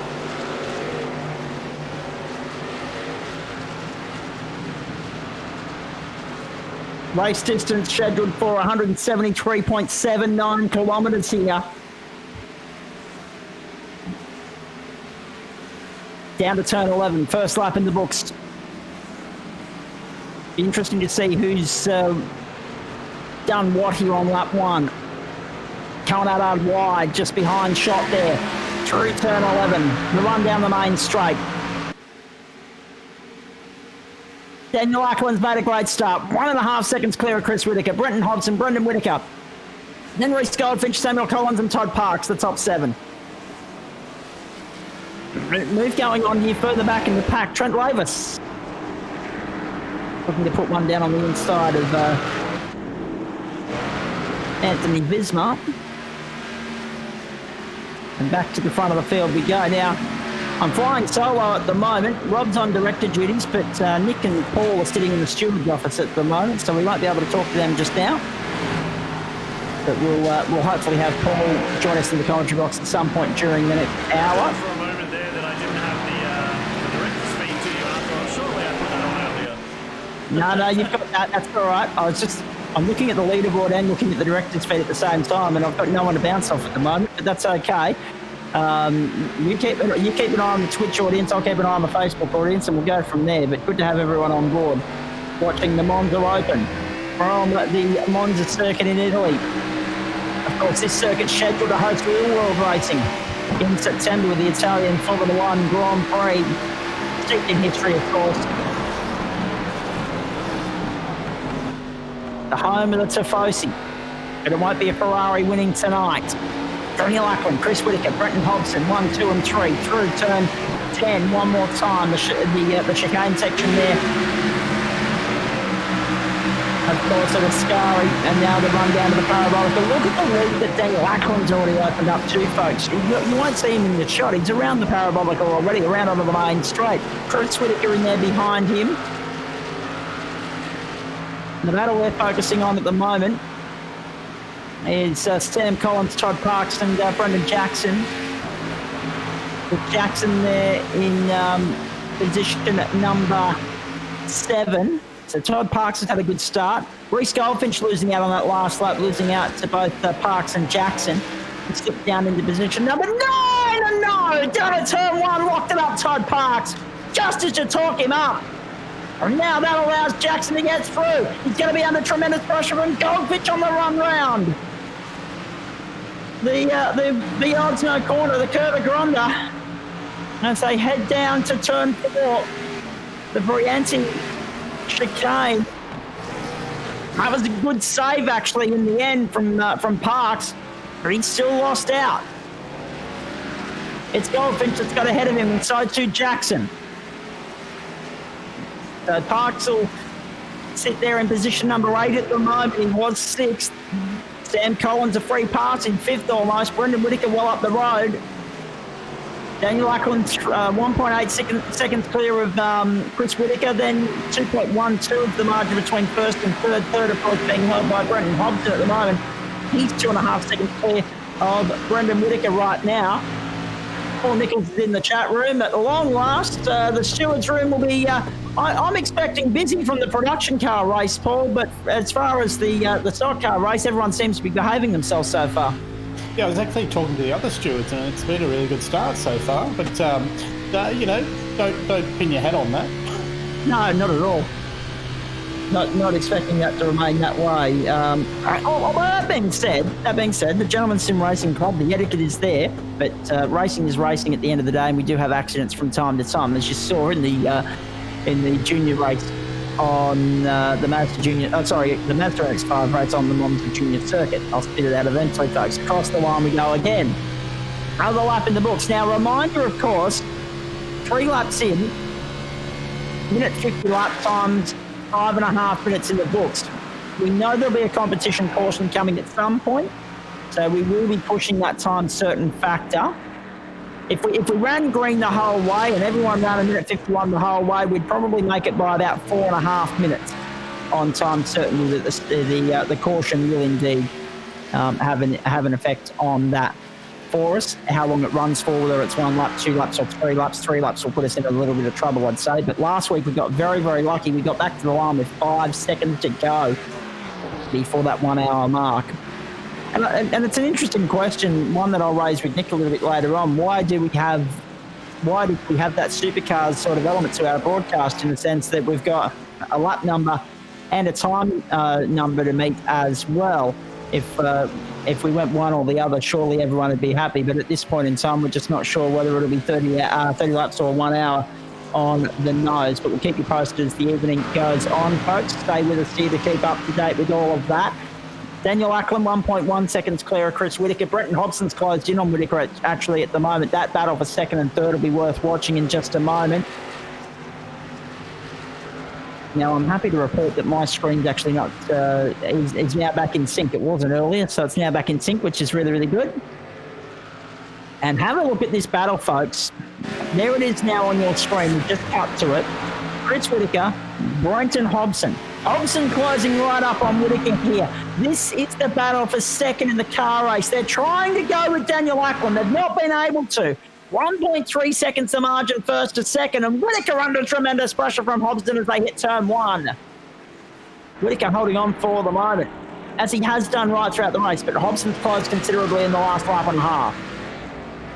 Small field, Paul, but I mean, you come to expect that in many respects. You look at the fact that we've just come off a 10-week championship. No points are on the line. It's a enter if you want to. It's a hit and giggle.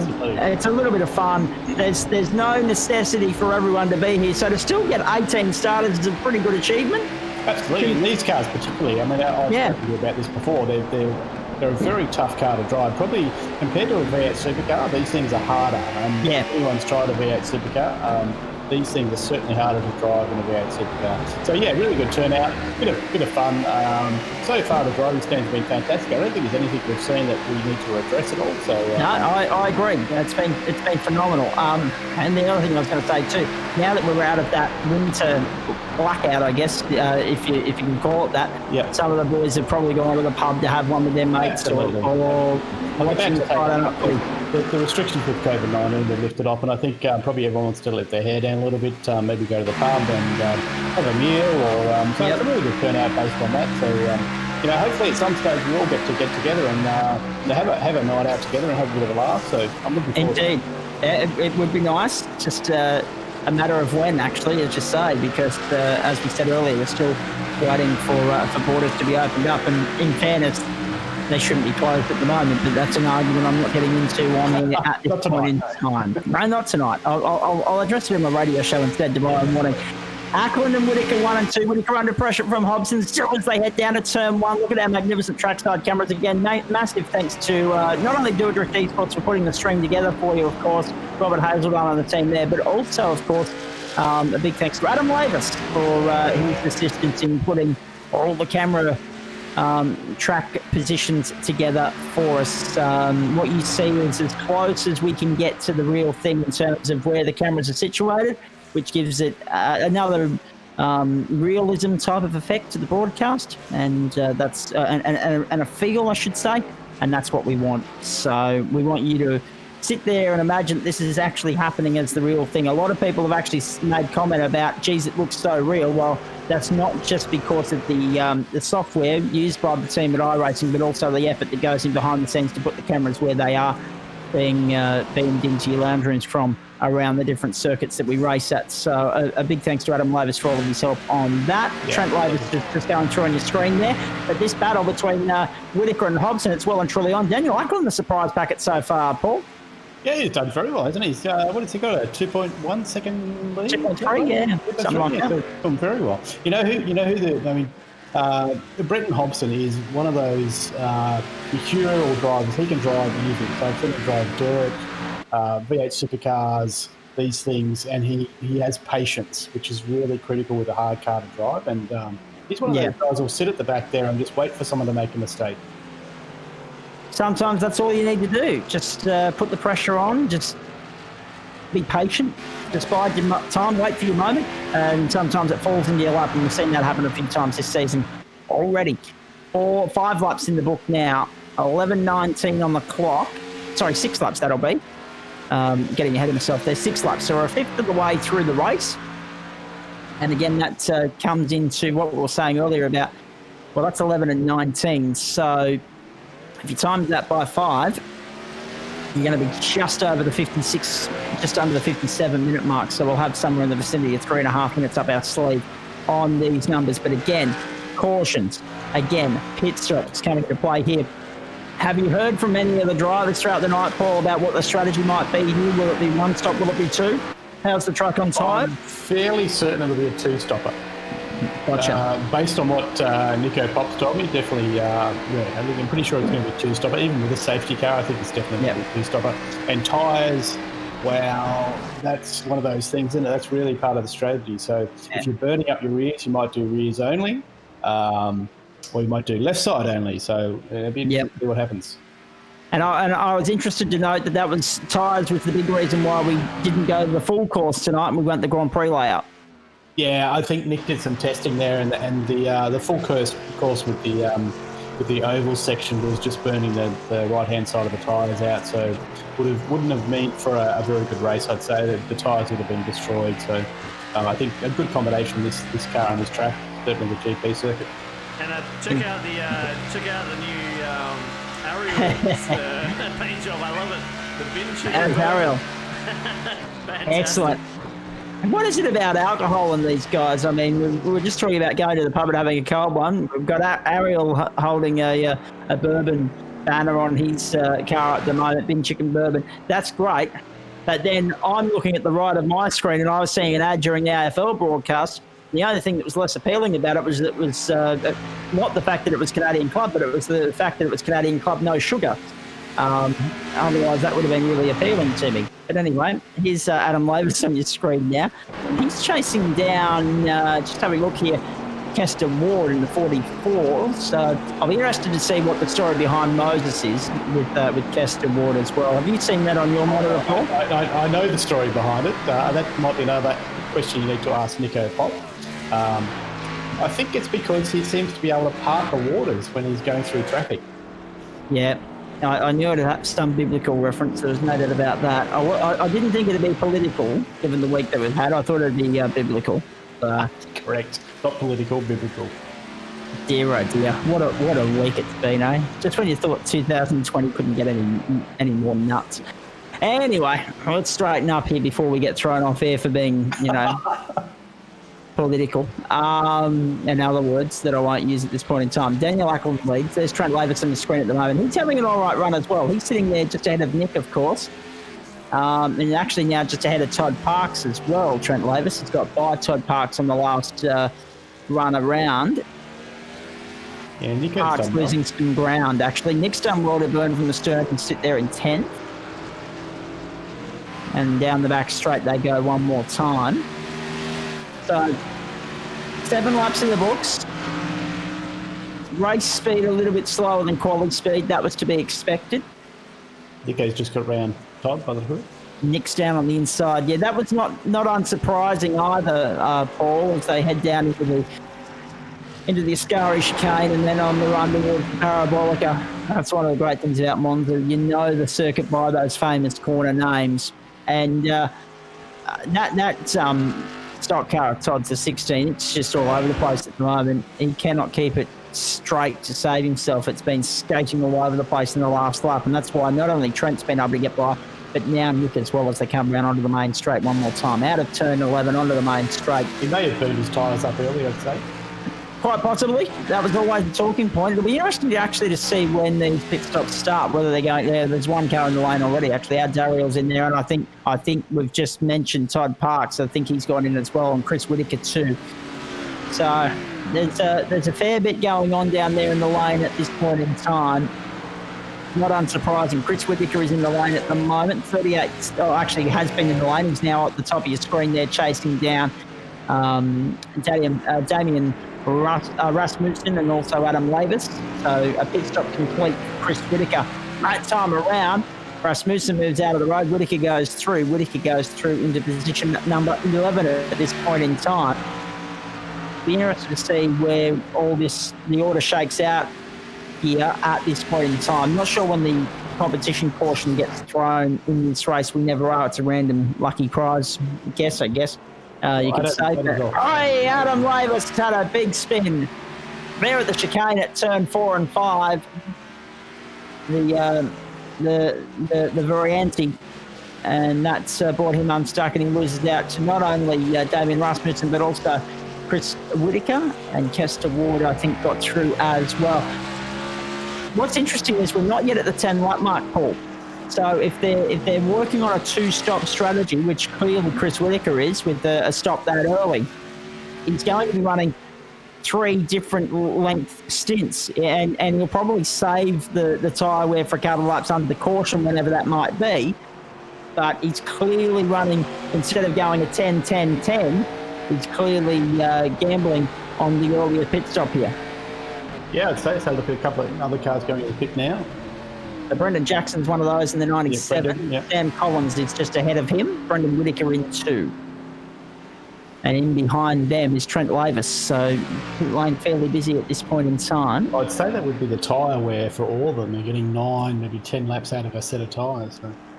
Yeah, which is the interesting thing. As it says, 9 laps there for Daniel Ackland. We're on lap 10 of the race. You're watching it live on Doadrift Esports around Australia and the world via Facebook Live and also Twitch. Don't forget the races. You can rewatch them via the YouTube page as well. We'll get Rob to promote that a little bit later on in the broadcast.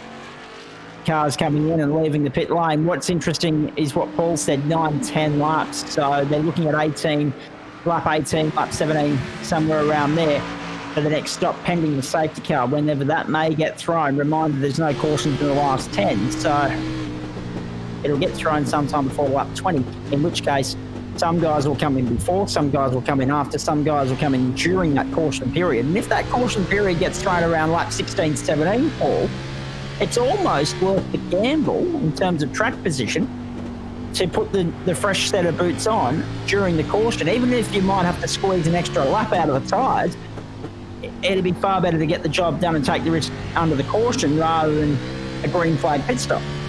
Yeah, and also if you went into the pits during the yellow flag, you get an in-the-line penalty, and it may be worth actually doing that if your tyres are at their end. You can still burn from the stern, as Dicker would say. Exactly. And that might work to your advantage as well. Quick AFL update. Geelong 20 32 leading Hawthorn 26th at the moment, so 5-2 leading 4-2 there at GHBMA, or whatever it's called, Stadium, GHMBA. I'll get it right before the end of the night, I promise you. They're the home of the Cats, of course. Daniel Ackland leads this race by 3.5 seconds at the moment. You're watching the battle between Brendan Whitaker and... Actually, no. That is Daniel Ackland that has actually come out there behind Brendan Whitaker, Chris Whitaker at this point in time. So Daniel Ackland's come through to complete his pit stop, and he's come out behind Chris Whitaker. So that's interesting in its own right as well. I was just trying to pick up which of the Whitakers it was, because my trading paints hasn't done the update correctly, and I'm getting different colours on different screens. But it's Daniel Ackland and Chris Whitaker fighting over the effective lead of the motor race. Nick's 5 seconds behind Reece Goldfinch. Reece is first, Nick is second. They're the top two at the moment. And then you got that battle between Chris Whitaker and Daniel Ackland for third in the car race. But what's going to be more interesting there now is that Ackland's on fresher rubber. So even though he hasn't got the track position, he's a couple of car lengths behind Whitaker, he actually has the tyre wear to go a lap later. He's been able to go a lap later than Chris and get out within a car length of him. So if he can do that again, it'll be interesting to see how it plays out second time round. Again, caution might change all that, and strategy might get thrown out the window, depending upon what that caution is going to be. Now, got a few spectators joining us throughout the course of the night, both on the Facebook page and Twitch page as well. Only 12 of you watching on Facebook at the moment, but we hope you're enjoying what you're seeing, and Twitch as well. Reece Goldfinch leads this race, but we are watching the battle between Trent Lavis getting up there on the inside of Nico Pop. But Lavis, it's important to note, actually down the order. So Nick's obviously coming to pit that time around, I'd say. I'd say Nick's come out and completed his pit stop, and he's sitting there with Trent Lavis and Todd Parks. That's my guess, because, again, my lap board isn't telling me the whole story at this point in time. The 31 is also Reece Goldfinch. So, yes, no, that's exactly what's happened. Yeah, so that's correct. Goldfinch and Nico Pop have pitted. We haven't seen that while we've been watching that battle between Daniel Ackland and Chris Whitaker, who have crossed the line now. Chris Whitaker, the leader, Daniel Ackland second. They started second and first. They run first and second. There they are at turn one. Brendan Hobson, Brendan Whitaker, third and fourth. And then that battle that we were just looking at between Reece Goldfinch, Nico Pop and Trent Lavis. That is the battle for 7th, 8th and 9th in the car race. Lavis leading that battle. Goldfinch in 8th and Nico Pop in 9th. And just to fill the gap in between those guys, car round in the Ascari chicane, not the Ascari chicane, the 4-5 chicane, of course, Varante. I think that was Damien, was it? Damien Rasmussen? Yeah, I think you're right. Yeah. Just to put a full stop on that, I just wanted to point out Ben Collins is in 5th moment, Brendan Jackson is 6th. That I didn't get to touch on there a short while ago. But look at this. Look at this cracking car race at the front of the field here. Stock Cars Monza delivering the goods. It's been a very good track choice from Nick tonight, no doubt about that. Brendan Whitaker's sitting in 4th place, wishing that he was up the front. He's been trying to get one up on Chris for a few weeks. It just hasn't worked for him. Chris is doing a great job to hold the lead of the race here. 11 laps in the books. We're on lap 12. It's Whitaker leading Daniel Ackland by 0.3 of a second. In fact, it looks a hell of a lot less than that, doesn't it? They head to the Parabolica, into the main straight. A car length, maybe a car length and a half in it in favour of Chris Whitaker here as he comes across the line. 12 laps in the books. We're pushing for 30. We know that there's a caution coming. We know that there's another round of pit stops coming. 23 and a half minutes into the car race. You ride on board with Daniel Ackland. Now the aerial shot to turn one. Oh, sideways through the chicane for Whitaker, but it's so slick, it was smooth. He controlled it beautifully through there. Had the wheel locked and everything, but he got through unimpeded without washing off any speed, so he's done well. Up to turn 4.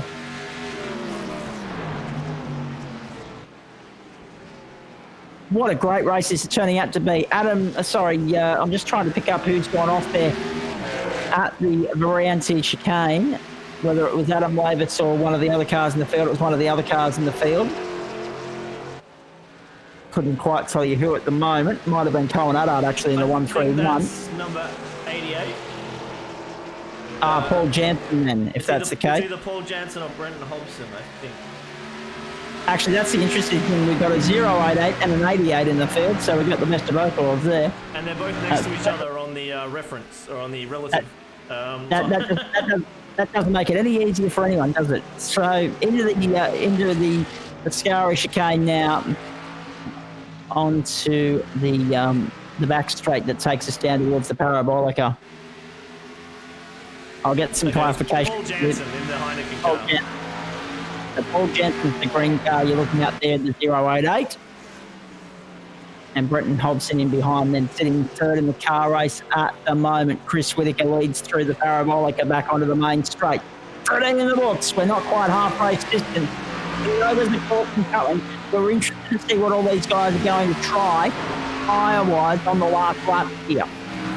Yeah, I mean, I'm looking at Brenton Hobson at the moment. He's certainly got some pace at the moment. And it wouldn't surprise me that Brenton's got a strategy here. So, he's certainly not out of the race. I think he's certainly the dark horse at the moment. He's 4 seconds off the lead. But, let's see what he does with tyres.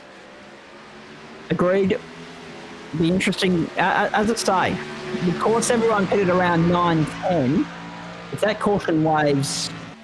Well, it's lap 14, so if it waves 16 or 17, the boys are going to be trying to get 11 laps out of the tyres on full acceleration, on full throttle. And that's the big point. This is a high-speed circuit. It's hard on brakes, it's hard on tyres.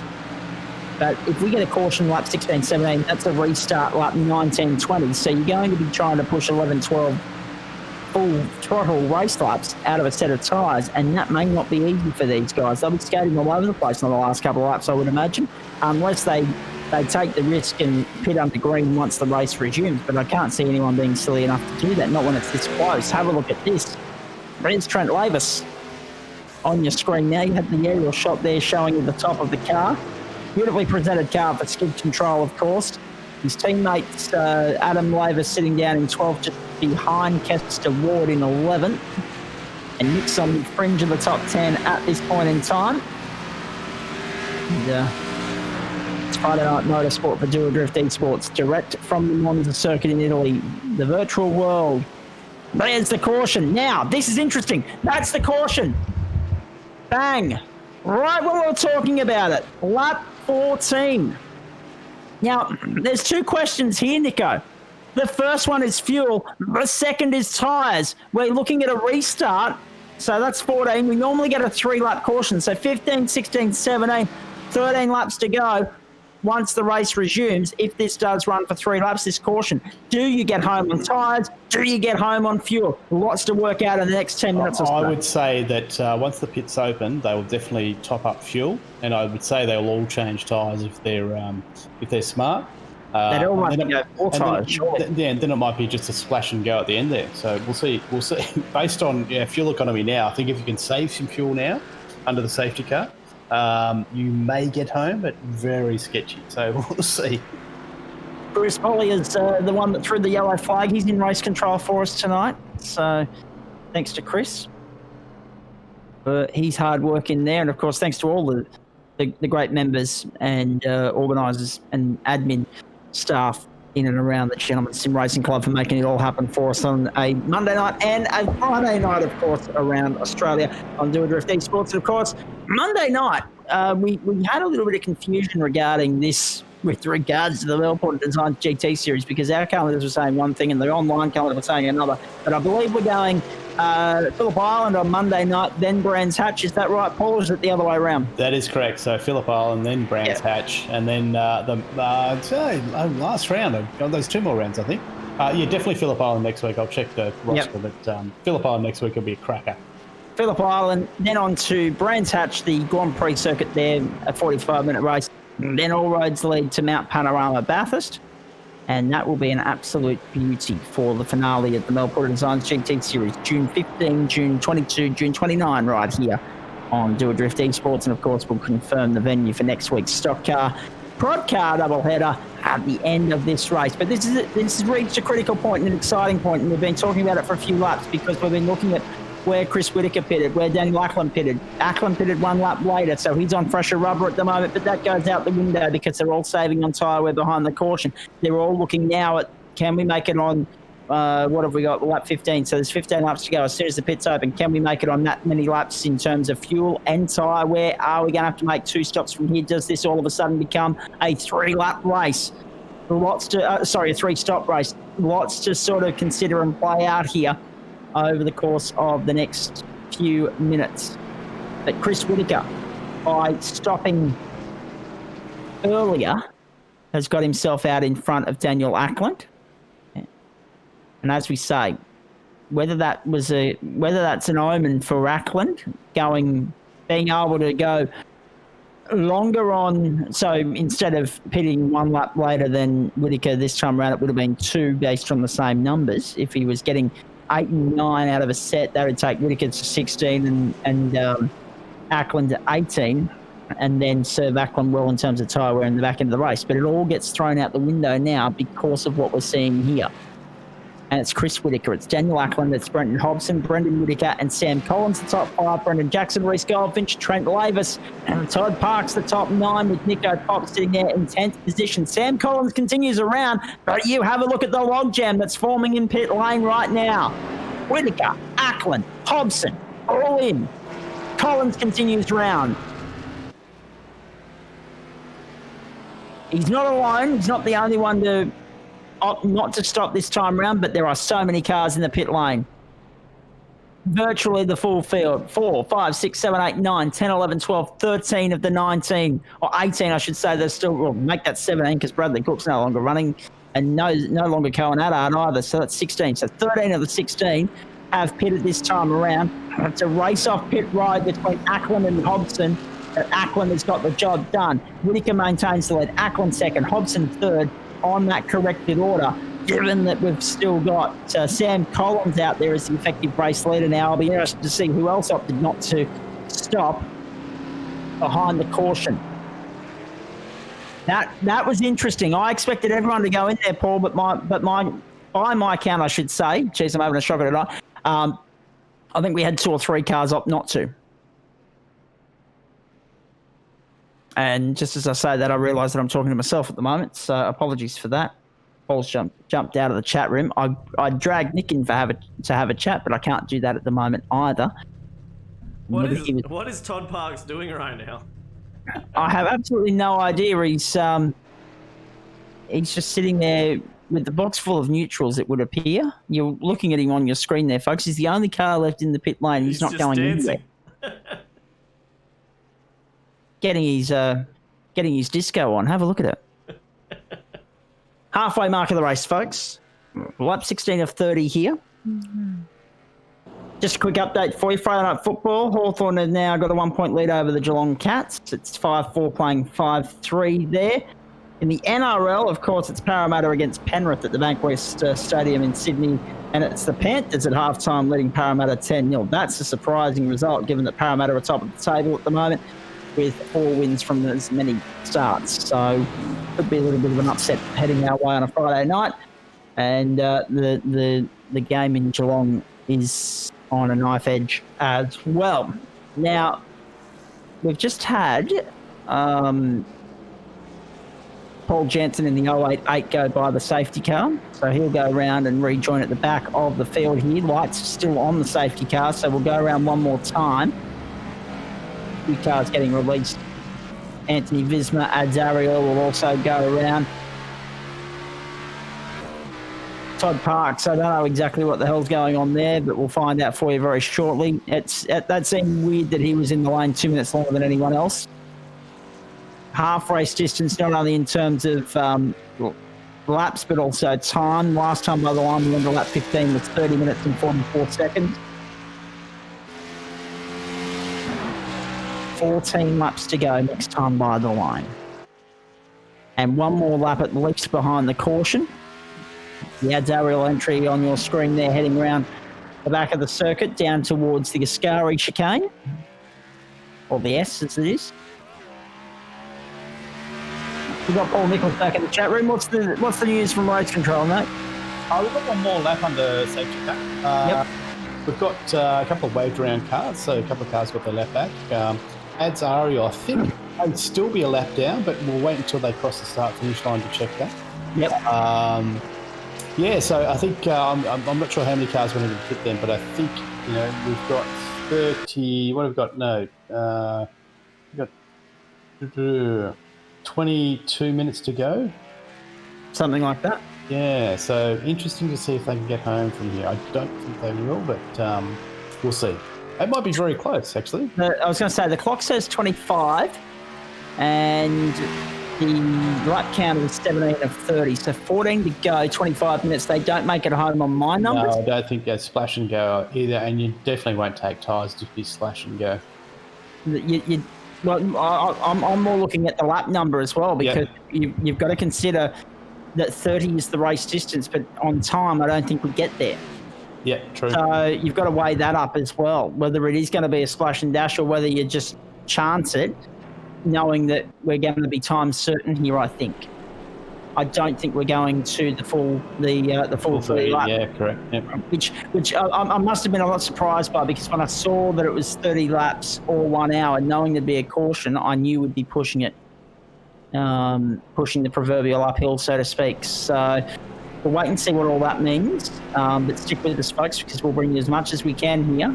And then our series organiser, the great man Nico Pop, will have a case to answer for as to why there is a time certain finish to begin with. But that's another story for another day. Samuel Collins. Speaking of Nick, he's sitting second at the moment. Chris Whittaker is third. So it's Sam and Nick that haven't stopped. It's Chris and Daniel and Brendan, and then of course Brendan. So so there's a lot of B's in there. Brendan Hobson, Brendan Whittaker, Brendan Jackson, 5, 6, 7 at the moment. Daniel Ackland sits behind Chris Whittaker. They're the effective race leaders once this all shakes out. However, I say that hesitantly because of everything that Paul and I have just been talking about. The fact that we are about to start lap 18. Do these guys make it on tyres and fuel? We wait and see. And that might be the risk that Nick and Sam are weighing up here as well. Have they held off thinking that everyone else might have to make another stop? It could be the case. I mean, Nick's certainly burned from the stern as usual, so spirited in 12th up to 2nd. Great drive. Brendan Jackson, 11th to 7th as well. That's a good drive. Absolutely. Didn't actually get to put any nominations in for the driver of the day in the prod car race. We ran out of time there, but that's all right. I nominated myself. I won, so it's all good. I was going to say, I think we've got you, and I think we've got my comment in there as well, but that's okay. Just looking down through the order, lights out on the safety car, getting ready to go racing this time by, folks. Hope you're enjoying Friday Night Motorsport on Doadrift Esports. The Gentleman Sim Racing Club Stock Car Monza Open from the home of the Italian Grand Prix, the Autodromo of Monza there. Now, Brenton Hobson 5th, Brendan Whittaker 6th, Brendan Jackson, Reece Goldfinch, Trent Lavis, Kester Ward, Damien Rasmussen, then Adam Lavis take you through to 12th. Todd Parks has rejoined in 13th, so we sorted out whatever the hell was going on there a few moments ago. Paul Jensen, Anthony Visma, Ads Ariel, they're the remaining 16 in the field. All cars back on the lead lap, getting set for a restart. Here's Sam Collins to lead us to green. Nick's right there giving him the hurry up from the start. As soon as Samuel Collins hits the gas and gets going, we go racing. It's in his hands. It's in his control. Now they go. And he got the jump on Nick, who's got hung out to dry there, actually. Up there on the outside, getting the slipstream from Sam Collins is Chris Whittaker, and Whittaker goes to second. Nick will slot into third place. Terrible restart for Nick there at the moment. Losing out in the early stages to Chris Whittaker. Brenton Hobson there in 5th spot with Daniel Ackland ahead of him. Round. Turn 3, full throttle. On the run to 4 in the heavy braking zone. The second of 4 heavy braking stops on this circuit. The other being on the entry to the Ascari chicane, and then of course the run into the Parabolica. Although I'd say that the Parabolica is less of a stop than what you just had there at turn 4, given purely and simply as you follow Nico pop through turn 6 now on the run down to 7, 8, 9 and 10. There's 7, the King. Have a look at this, folks. Chris Whittaker putting the pressure on Sam Collins. I would argue that the stops at 1 and 4 are harder than the stop, obviously, at turn 11 at the at the Parabolica. Oh, Sam Collins on the grass and sideways and tailing, and that will cost him position. Oh, it almost cost him a position to Daniel Ackland. Ackland not able to take too much of an advantage to capitalise on that. But the stop here at turn 11, as you can see, much less heavy braking involved because you carry a lot of speed with you through the corner. That's the point I've been trying to make for 30 seconds with all this playing out in front of us here. Across the line again. Lap 18 in the books. 12 to go. But we're pushing it uphill with time certainty. We've got 21 minutes and 4 seconds left on the clock. The last time by the line, so we're inside the final third of the race here. Oh, contact with Ackland and Brendan Whittaker, and we're at carnage at turn 1. Would you believe that? Big brake lock up coming into turn 1. Yeah, I caught the tail end of it, as did our cameras around the country. You just wouldn't even believe that, would you? Chris Whittaker's lost out. Sam Collins, the winner in all of that. Daniel Ackland getting together with Chris Whittaker, purely not the fault of negligent driving on Ackland's part. It was just that he got it locked up, got it crossed up, couldn't get it stopped. And sometimes that's all it takes. Brenton Hobson's just about to jump in the lead at the front. He'll be looking to get by Sam Collins. You'll be having a look at that on your screen in just a moment. Oh, there goes Todd Parks. I think it might have been up onto the exit. Turn 7 on the run down to the Ascari chicane. Rasmussen there, Zach. Oh, it's Rasmussen, actually. My apologies. Thank you, Rob. The two cars are pretty much the same, actually, when you look at them. So apologies for that. Ackland's got by on him now, actually. And Chris Whittaker trying to put pressure back on Brendan Whittaker. Who would have thought that Brendan had been leading that battle there a few minutes ago. Looking good, the two paint liveries tonight for the Whittaker boys. They always do. They've put a lot of time and effort in. Probably put as much effort into their livery design each week as they have their driving. And it's looking really good there at the moment. Whittaker, Brendan, that is, wide through the Parabolica. Look who's following him through. Chris gets through on Brendan.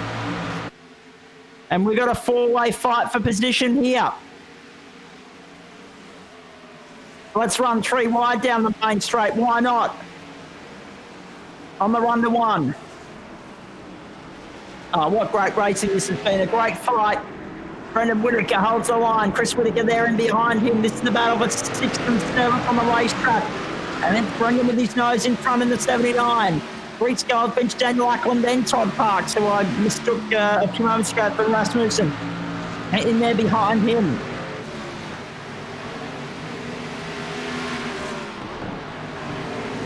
On the run up to turn 4 and 5. This has been tremendous racing thus far. Between this group of cars, Chris Whittaker will be filthy to be there at the moment as it is. So will Daniel Ackland, as they were fighting over the effective lead in the car race. But that's really worked to Trent Lavis' advantage at the moment. Brenton Hobson, Sam Collins, and then Trent Lavis the top 3. Sam Collins, the only one that didn't fit out of that top 3 in the previous round of pit stops. Brendan Jackson 4th, our mate Nixon 5th. Running the gauntlet, as they say. We'll wait and see if he requires another stop. We'll wait and see if everyone requires another stop, actually. 16 and a half minutes left on the clock. So on my numbers, and my maths isn't as good as it used to be, but I reckon we've got no more than 10 laps left in the race. When they get back to the line, it'll probably be 9 instead of 10. There's 10 laps on your lap scoreboard there, ladies and gentlemen. At home, it says 10 to go as Hobson crosses the line at 43 and 45. But it now says 9 as we see a couple of cars, including Nick, actually head for the lane. So Nick wasn't going to make it on fuel. We knew that. We weren't sure how far he'd actually be able to go with all of that. So 16 1/4 last time by on the line. So we'll get 9. We'll get 9. I don't think we'll get 10.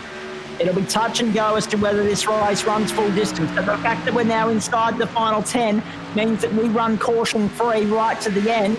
So this is really touch and go stuff here based on race numbers. I'll pay close attention to where the clock stops at the end of the next lap. And Brendan Jackson gets it a little bit high on the curbs there coming through the chicane. I'll keep an eye on where that clock is for Brenton Hobson, who's now the race leader and the effective race leader, I might add, not just the race leader, but the effective, because he did stop in that last round of pit stops. Sam Collins, the only one on the track now that didn't stop in that last round of pit stops. He's getting ready for a bit of an onslaught or a bit of an attack from Trent Lavis, who's got by Brendan Jackson. So Jackson's mistake there at 4 and 5 has allowed Trent Lavis to get through and consolidate third spot. Where that clock stops, it's a minute 50 a lap, so 5.5 minutes gets you to 3 laps, 11 minutes to 6 laps. So we're running a gauntlet here as to whether we're going to get 7 or 8. Sorry, 8 or 9, I should say, on the tail end of this race. 14.5 left on the clock. Lavis giving Collins the hurry up out of the parabolica, and Lavis goes through. So Lavis goes through, Collins to the lane. Lavis to second in the car race, having got by Brendan Jackson that last time round as well. 45 and 39, so the race pace is around 1 minute 54 a lap. I think we go 1 lap short here. Lap 29, I think. I don't think we get to lap 30 unless we make it by the skin of our teeth back to the line with maybe 3 seconds on the clock to get to lap 30, but I don't think we get there at this point. I think we get to 29, that'll do us. That'll wrap things up. So that'll mean that we've got 7 laps to go next time by the line. We're on lap 21, 22 now as Hobson crosses the line. On the run down to turn 1. Sorry, my apologies. We're with Reece Golfinch. It's already lap 22 for Brenton Hobson. So I think this runs 1 lap short. I think we run to 29. And that will be interesting, because that might just help 1 or 2 cars out in terms of fuel and tyres. That's what this race is all about now. It's about strategy. It's not about track position. That's not going to become a factor. It's about running the gauntlet. We continue to watch Adam Lavis under pressure from Brendan Whitaker. And further ahead, there's Azariel. Sam Collins in behind him, but ahead in terms of track time here. The 64. I'm just having a look for where Sam Collins is on my leaderboard. It says he's in 6th position. And that's actually not too bad a result for Sam Collins, because he pitted last time by and he's managed to rejoin. So he's done a really good job there. 47.39. Trent Lavis has taken the race lead by 0.9 of a second over Brenton Hobson. Now, I'm interested to find out what that's all about. I think Hobson might have pitted. I'll try and find something out for you here in just a moment, folks. But Trent Lavis, the race leader. From Brenton Hobson, Brendan Jackson, Nick's in 4th. So Max, actually, it's interesting, Paul, when I look at that. Actually, I can't go to Paul at the moment, but I'll come back to him as soon as he's unmuted his microphone. But the interesting thing there is that Nick has stopped and still runs 4th. So not stopping under the caution hasn't done as much damage as we otherwise thought it may have for him at this point in time. As they head through another lap in the books. Trent is 30 seconds ahead at the moment. And he just had a big moment there too, Rob. Coming out of turn 7, can you believe that? caught it on the grass on the inside, but lucky not to throw it in the wall in the Armco. And you are right, he's a long way ahead in the car race. I'm just waiting for some numbers to come through. Actually, it looks as though Nick's now rejoined the circuit, so Nick might have actually not gone in. I thought he'd already gone in for his second stop.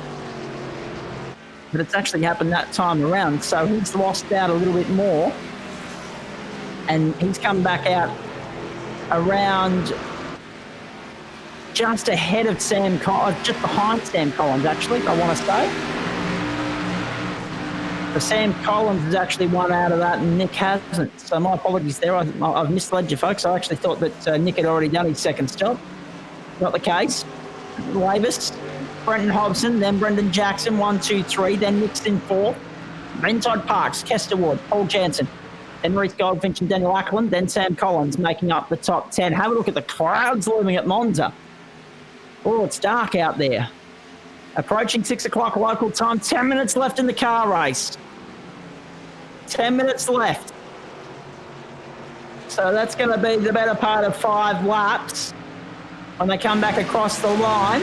Trent's heading out now as the pack heads past down the straight. So Trent's been in the lane, so that's another stop in the books for him. And he's going to lose out maybe 1 or 2 race positions here, but he's come out right in the thick of the battle. Sam Collins goes by. So that will make Brenton Hobson the race leader on those numbers. And it's a real strategy game. It's a real dogfight out here to the checkered flag. So this thing looks like it's destined to run time certain, folks. Doesn't impress me. I know it doesn't impress you, but that's how it's been set up. So there's nothing we can do about it. We'll just have to run with it. 8:55 left on the clock here. Race leader was Trent Lavis. It'll now be Brenton Hobson. Interesting to note that Trent actually lost 12 seconds to Brenton Hobson in all of that. If he's come out there behind the likes of Dan Collins and Brendan Jackson, which he has.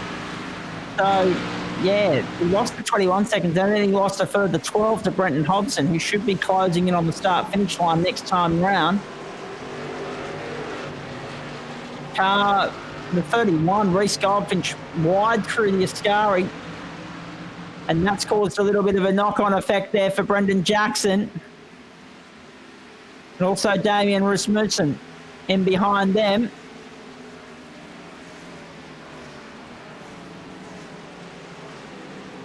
$51 and 57 now for Brenton Hobson. So 8 minutes and 3 seconds left. We squeeze in 5 laps here, folks. We just squeezed in a 5th lap, so we will go to 29 as the boys start 25 now. Hobson, Ackland, Collins, Lavis, Goldfinch, Parks and Jackson, the top 7. Jansen, Nico Pop, then Brendan Whitaker in 10th. But look at how congested it is there. That battle that you've been looking at on your screen covers Sam Collins down. So we'll get a better shot of it as they get round. I don't know if Rob can take an aerial shot at this point in time with Oculair. But as they head up towards turn 4 and 5, there's the first battle just ahead. That's Sam Collins, Trent Lavis and Reece Goldfinch. Brendan Jackson, Todd Parks. Oh no, Nick's gone round. Nick's gone round in the chicane. So he's going to lose out in all of that battle completely. Losing out to Brendan Whitaker and also Adam Lavis and Damien Rasmussen.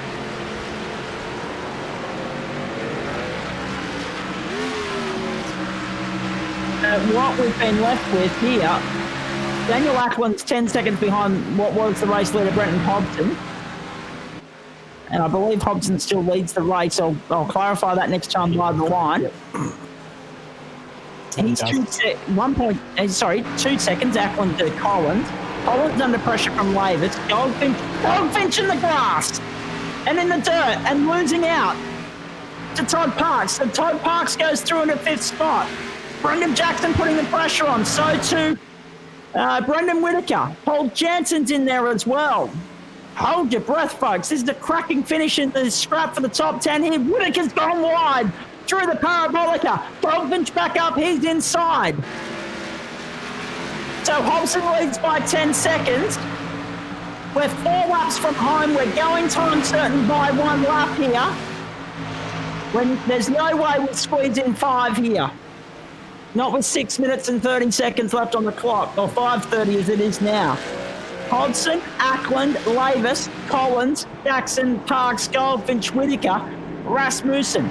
That's how they went last time by the 1. Now, what's happened to Chris Whitaker and all of that, I'm not sure, because he's fallen down. He's 48 seconds off the pace. Unless he's had a penalty or something, I'm not sure what's happened to Chris Whitaker, but he's been left out of this fight. It's a fuel race. It's a tyre race. And some of these guys have now made 3 stops. Oh, dear. Goldfinch having all sorts of trouble pulling the thing up in turn 4 and 5. Whitaker goes round, he's outside. That's Brendan Whitaker, of course. So Brendan actually getting one up on his brother Chris tonight. That'll be exciting for him. And make their way through one more time. Daniel Ackland's got by Trent Lavis in the battle for second. And Alan Lavis is in the glass. They're on your screen now. As they head into the Formula 1 DRS zone. You won't see any NASCARs with DRS. They don't need it. Down into the Ascari they go one more time. Oh, Reece Goldfinch, forget about it. He's had more off-track excursions than anyone at the moment. Dear. He'll be needing a fresh set of boots, but he'll be persevering with it, hoping that he can make it home. 4 minutes, 12 seconds left on the clock. Last time by the line for our race leader, Brenton Hobson. Trent Lavis is there in third, putting the pressure on Daniel Ackland. Trent's moved up to second. Actually, he has too. I was caught off guard by the Azariel car there in front of him, being the back marker. Oh, Ackland! Got it crossed up going into the turn 1 chicane, and that'll cost him a tremendous amount of time. He skipped through the curb. He'll have to redress. He'll have to let Trent Lavis back through. You see it there for Ocular. It tells the story. Ackland's going to have to let Lavis go by. He does, but the speed that he's washed off in letting that go by will cost him in the end. He won't be able to catch Lavis from there, I don't think. He's lost 3 seconds to him in redressing. Oh, what a fight this is turning out to be. Positional battles all over the place. This has been one of our best stock car races of the season. It's one of the smaller fields, but one of the best quality races here. Sam Collins closing up on Daniel Ackland. That's now the battle for third. And Brendan Jackson's in behind him as well, having a great run. Todd Parks under pressure from Brendan Whitaker and also Damien Rasmussen further back in the pack. In fact, Whitaker's got by both of them. So Whitaker will now hold 6th spot. Todd Parks in behind him. Then Rasmussen. Mednick's down there in 9th, looking to go to 8th on the outside of Rasmussen. We'll get back to that in a moment. There's Sam Collins getting by Daniel Ackland. So that's Collins to third and out in pursuit of Trent Lavis now. And Daniel Ackland before that. Sorry, my apologies. I thought Collins had got by Ackland. He's actually holding off Brendan Jackson. So Ackland's still holding the spot there. Just getting a little bit ahead of myself, a little bit too excited at the moment in the closing stages for what's happening here. Lots of positional changes. Lots of data being presented to us here in the closing stages. We should have 2 laps to go. Brenton Hobson's on lap 28 here. We are running out of time. It was scheduled for 30 laps, but we are inside 2 minutes to go. So we'll get back to the line with 1 to go, with maybe 20 seconds on the clock. 9 seconds is the advantage from Hobson to Lavis. Have a look at this. He's trying to fire it down the inside and done so because Todd Parks runs wide at turn 1. Go, Paul. I was just saying, has Brenton got enough fuel? That'll be interesting. Yeah, actually, that's a very interesting point as well. Have they all got enough fuel? Have they? Well, we know none of them have any grip at the moment, but we know that they've got enough fuel. Oh, my goodness, I've never seen so many cars scatting around that aren't in drift setting. It's quite extraordinary. So there's that battle of 4th and 5th, Sam Collins and Brendan Jackson. Ackland wide, going out of turn 5 and 6. Well, this is interesting because that allows Collins a chance to just claw a little bit of space back. Edge up a little bit closer, put the pressure on, and there's a lap and a half to go. Misses the battle for 3rd.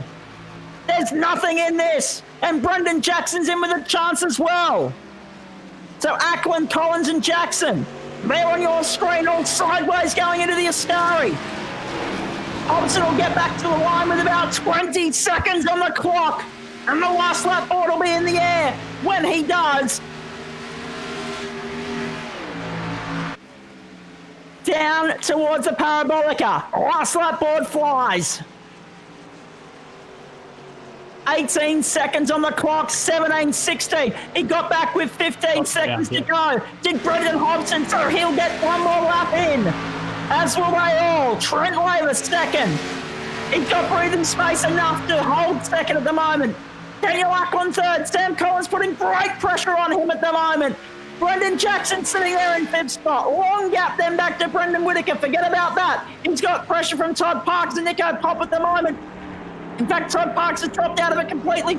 Nick's jumped up into 7th spot behind Whitaker at the moment. There's only 0.2 of a second in that battle as well. Have a look at this. Brendan Jackson on the inside. Collins makes a mistake coming out of the chicane, and Brendan Jackson moves into the top 5. And it's 4th. Ahead of Sam Collins, and now that might give Daniel Ackland all the breathing space he needs to wrap up 3rd spot here. Look at this battle. Brendan Whitaker and Nico Pop through the back section of the circuit. On the run up to turn 4. Does Nick have a lunge? No, he doesn't. He thinks better of it. He'll wait for his moment. Turns out it wasn't such a bad move, not bidding behind the caution for him. Although it was actually a better run for Sam Collins off the restart, and it's been proven with that the fact that he's 4 positions further up the road. Rasmussen and Parks under pressure at the moment. They're in a positional battle. They haven't sorted themselves out, but there's trouble there. One of them in the wall on the inside. Brenton's just going around the, just about to go through the Parabolica. So Brenton Hobson through the Parabolica for the last time. He'll be on the main straight. The checkered flag will fly for him. We need to stick with this battle for 2nd, no. Or 3rd, I should say. Daniel Ackland and Sam Collins, get your hands out and smash them together for Brenton Hobson. He's got the job done. Collins looking up on the outside.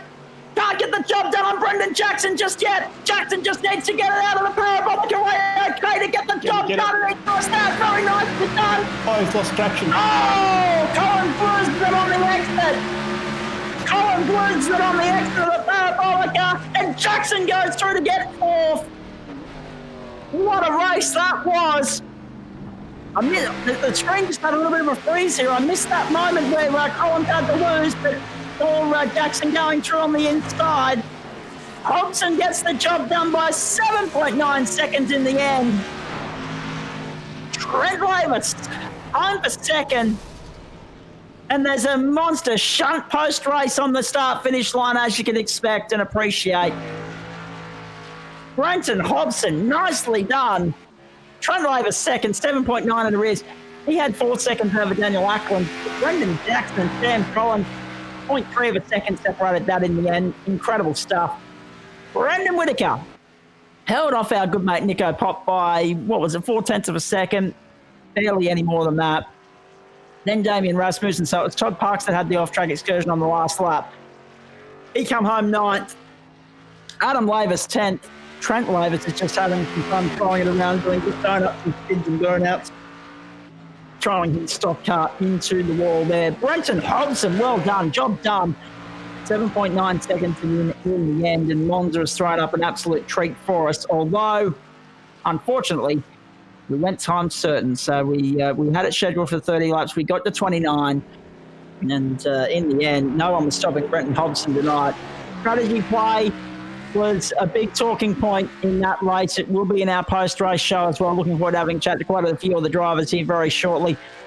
Tyre wear, fuel consumption, that halfway caution, that was really awkward timing for a lot of these guys. Some people gambled and took a stop then, but then got compromised by the fact that they had to make another stop later on in the race, and that really brought Nick and Sam back into the fight. As you saw, Sam got fifth there on the line. He was in fourth right up until that last corner. Sensational racing, really good stuff. Just looking outside the top 10, Reece Goldfinch, Kristen Kestergaard, Anthony Visma and Ads Ariel.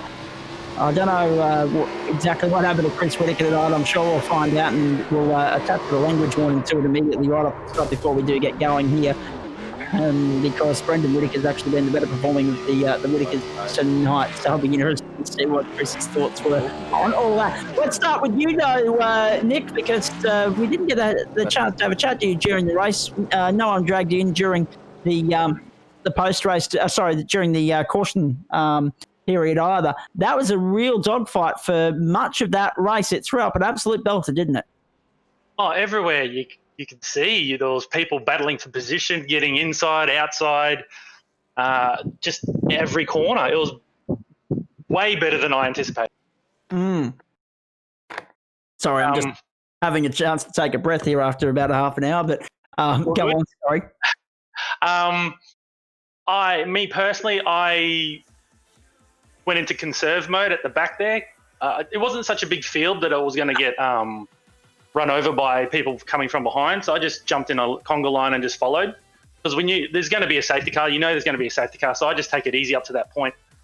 And then let her rip after the safety car. And let her rip you did, mate. A little bit of trouble for you, I should say, off the restart. You got gobbled up there off the restart by... Yep. I'm just trying to remember who it was. Was it Trent? Oh, there was heaps of cars. There was heaps of cars. You lost the position off the restart. I think it actually might have been Chris Whittaker immediately off the restart. And then there was a drama for you at the turn 4-5 chicane as well, which saw you lose a little bit of ground to Sam Collins. You guys were the only two that didn't stop behind that caution. In the end, he reaped the reward with fifth and you seventh, but it turned out to be a good strategy call. Yeah, so at the start, I believe it was Chris Whittaker and Brenton Hobson, Trent, Daniel, all those guys. They all got past me. I was happy for that because I was going to pit in a couple more laps. But I did the mistake last week where I pitted on the safety car, then pitted on the critical lap as well. I did an extra stop. So this week I was like, I'm going to do 2 stops all the way through. Yeah. So once the safety car went in, Sam pinned it, caught me by surprise. I was actually in second gear, not first. And then Chris Whittaker got me into turn 1, and then I was just following the rest of the guys up to that point. I think there was a big bingle into turn 1. Someone locked some brakes. I just saw heaps of smoke and had to do an extra chicane at the chicane. Then my yardstick was Sam, and Sam went in the lap before me. And he came out about 4 seconds in front of me, and I couldn't get to him because I got held up on my out lap. And then I mucked up, and then I had a brilliant battle with Brendan at the end there. So, Indeed, I'll come back to you soon, Nick. Thank you for that. Nicely done. Right. I'm starting to catch my breath here. And I think everyone else is as well. It's been quite the interesting race. Welcome to the post-race show, Gentlemen's Sim Racing Club. Doadrift Esports, of course. For the first time tonight, and I feel bad that we haven't already said this, but a huge thanks to, of course, our good friends at Central Coast Subaru and also LJ Hook again for their ongoing support of what we do here. Doadrift Esports, Porter Designs, of course, on board for our Monday night series. Also, it's on board for the production car series, and Oculair bringing you the aerial shots as well. Anyone else that we need to thank will do so very shortly. A lot of drivers joining us in the chat room here, which is a good thing because it's been an interesting race to try and dissect. Brenton Hobson, let's start with you, mate. On the podium last week, the win this week, nicely done, 7.9 seconds, and comfortable in that latter stint, it's fair to say. Well done. Yeah, thank you. Yeah, it was a pretty cruisy finish to that one. I didn't have any pressure at the end, so just managed to roll in mid to high 50-second laps and just cruise it to the finish. Try not to bin it or anything silly. And it was clear that race pace was nowhere near qualifying pace from very early on, mate, because, we went 1 lap time certain, unfortunately. But when you look at the rest of the night, the fuel consumption, but most importantly the tyre were big talking points with regards to that outright pace being a little bit slower than what we saw early in the evening, qualifying and practice. Oh yeah, for sure. I mean, I haven't been doing these things all season like a lot of the other guys, but I'm sure it's been talked about a lot. The tyre wear in particular, it's just you sort of get one lap and that's it. Even in qualifying, you have to do a slow out lap to punch a good first flyer before the tyres go off. So it's the tyre wear is probably the big factor. I mean, the fuel burn, it would have been a good race if there was no caution tonight, because the fuel burn was a bit of a stretch to get 10 laps, so it would have been a bit of a fuel save strategy type thing if there was no caution. But the tyre wear is probably the big thing. We saw a few guys have to make 3 stops. Were you one of them? I stopped on lap 9 under the safety car, and then again to get home. Yeah. As you say, the safety car really shook the whole strategy up, didn't it? Because it came at a point that was really awkward in terms of you wouldn't have been able to make it home on fuel, as you say, but also you definitely would have been, as some people were towards the end of the race, skating all over the place on a track that was very difficult on tyres. Yeah, it's a compromise. I was all race considering whether or not there was a fuel save strategy. I mean, my teammate Daniel was super fast tonight, so I was struggling to match his pace. So I was trying to think about ways that I could beat him without having to try and pass him on the track. So I was hoping that maybe a fuel save strategy would have come up, but it just didn't quite work out. I mean, the tyres as well, but really the fuel was a determining factor when you got to stop anyway, sort of thing. Indeed it was. And now obviously you must be ruined not having been involved in the rest of the championship, because the first 2 times that you've been here in recent weeks anyway, you've been on the podium and you've now got to win, and it doesn't equate to anything this week, unfortunately, except a little bit of personal pride and bragging rights, I guess.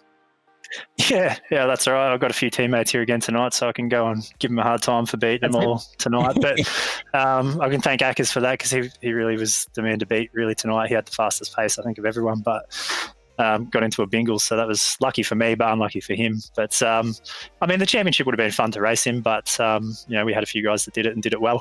It's just a good fun sort of combination for me to jump in these cars. I already raced Sonoma today in the Cup cars as well. I just like the big, heavy, high-powered, low-grip cars. I think they're a good combination for any track, to be honest. Yeah, well, that's exactly what Nick was saying a few moments ago. In terms of this track, it really surprised him exactly how good it was. Nick, speaking of you, can you elaborate on what we can look forward to next Friday night before we throw the conversation around any further? Because Paul was teasing it earlier, but he couldn't give me an answer. He wanted you to do the honours.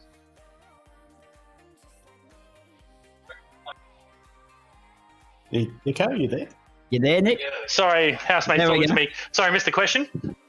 Next week's circuit, you're the man to tell us what we're looking forward to, not only in the prod cars, but also the stock cars. Let's go. So we're going to go to California Speedway. There's a Roval course there. Nice. It should be good for racing. It's pretty flat, and you can get side-by-side in a lot of places, but also there's some interesting have-to-use-your-brain thinking corners. Sorry, I missed all that. No, that's all right. So California, so that's not just so that's for both categories again, the same track? Correct, yeah. Correct, yep. Excellent. Looking forward to that. So we're back to North America next Friday night for you on the double header. How do you feel about Rovals, Brenton, before we let you go? I love a bit of oval. I love a bit of road. I mean, I don't discriminate. I drive every discipline on any type of track that'll have me. So, well said. Yeah, I'll, if I haven't got anything else on, I'll certainly be keen to come back and have another go. All right. Well, we'll look forward to hearing from you then all the same, mate. Stick around because there's a bit to talk about, Rob. I love the word Roval because it just reminds me of Scooby-Doo. Okay, Raggy. Surprisingly, this isn't the first time my Scooby-Doo impression has made it onto this stream. No, this is a more worrying thing because there could be youngsters listening to or watching our broadcast. They'll be asking their parents because, of course, we're talking Hanna-Barbera days. What's Scooby-Doo? So we'll educate some people with regards to Scooby-Doo over the next couple of weeks, I'm sure. Hey, well done to Brenton Hobson tonight. Let's throw this conversation around. Trent Lavis has topped up his drink. He always needs to do that after a race, so we'll get to him in just a moment. I need to start with Chris Whittaker, and as I say, I'm not sure where this is going, folks, but I'm interested to find out all the same, mate. It's not like you to be down in 12th position after starting second, running so strong through the first stint, leading at a point there as well. What exactly happened? Oh, bloody Daniel just binned me. No, it's all good. It's all good. So, no, I saw him coming. He just missed his brake marker. These things happen, so it is what it is. But I looked it back around and went to cut through, but bloody slowdown wouldn't clear, so I ended up with a 41-second penalty. Right. So I thought Because I was going to say, it seemed surprising to us, mate. We knew that the incident occurred, and we saw you get back going. So I wondered exactly what happened on the other side of that, because to us it didn't seem like no harm, no foul. You were able to get back going and all was good. But now it makes a lot more sense. That must be frustrating. Yeah, oh, I mean, just one of those iRacing glitches that happens from time to time, unfortunately. So it was Bloody just sitting technology, mate, you can't trust it. Yeah, that's it. It was just sitting at a tenth of a second, and it wouldn't clear coming through Lesmos, and I hit the brakes, and I think someone actually hit me up the bum because I hit the brakes trying to clear it, and it just wouldn't disappear. So just one of those things that does happen from time to time, a little glitch. But 41 seconds. It was a long time to sit down in the pit lane doing nothing. That's for damn sure. Exactly right. 41 seconds is a long time on any circuit, particularly one of the fastest ones on the calendar, no doubt about that. Apart from the frustratingly obvious there, mate, the incident at one and also the slowdown there for the penalty and everything else, because it turned out to be a three-stop race for most of you, as we saw. What did you make of the circuit? What did you make of the race, apart from those shortcoming frustrations? Yeah, the safety car fit perfectly for me. So I was always going to three-stop it. I didn't think I was going to be able to save enough fuel and maintain the pace to make it the end on two stops. So I stopped on lap 7, lap 8, something like that for the first one, and was planning on going in that lap that the safety car came out. So it just worked absolutely spot on for the strategy that I'd rolled anyway. So that was good fun. Obviously, I had a bang-up battle with Daniel until a little incident there, but no, it was a great race. It was still good fun. I'm smiling. So yeah, no, it was good fun. Yes, we were a little bit worried about that, whether you'd be happy or not. But the fact that you're in the chat room, it says something. Obviously, tyre wear was the other big talking point, mate, and I think that was part of the reason why you were factoring for 3 pit stops, yeah? Yeah, 100%. The fuel was the main thing because I didn't think I was going to make it. But the second I decided to go to the 3-stop, we were sort of talking about it in qualifying, myself and Brendan, and that's what we sort of said, let's go with the 3-stop and go a little bit early, try to get a bit of an undercut. And when Daniel punched out that time in qualifying, which was just absolutely ridiculous, so we're going, okay, well, I haven't got the pace of him, so we'll try to play the strategy card. And obviously the undercut worked on the first stop, despite a little bit of traffic, but you get that was all racing for position, so you can't complain. But it wasn't too bad. It was and then obviously after the second stop on the safety car and the restart there, being that I was driving a Datsun with a Chev in it, I thought Sam Collins might have been a little bit easy to get through, but being that he drives a Datsun with a Chev in it as well, but he's always quick. I was surprised how much grip he actually had, considering how old his boots were as well. Caps was telling me that he had pitted I think 5 laps earlier or something like that, whereas we all had fresh boots. But it's a good little combo. I thought it was going to be a bit sketchy, to be honest, initially, but I had good fun with it. And, of course, another rival for us next week, as Nick just revealed, California. That'll be fun.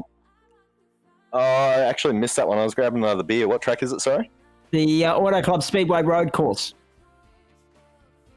Yep, never heard of her. So really? I'll have to learn the track. No, I'll have to learn the track during the week. We'll see how we go.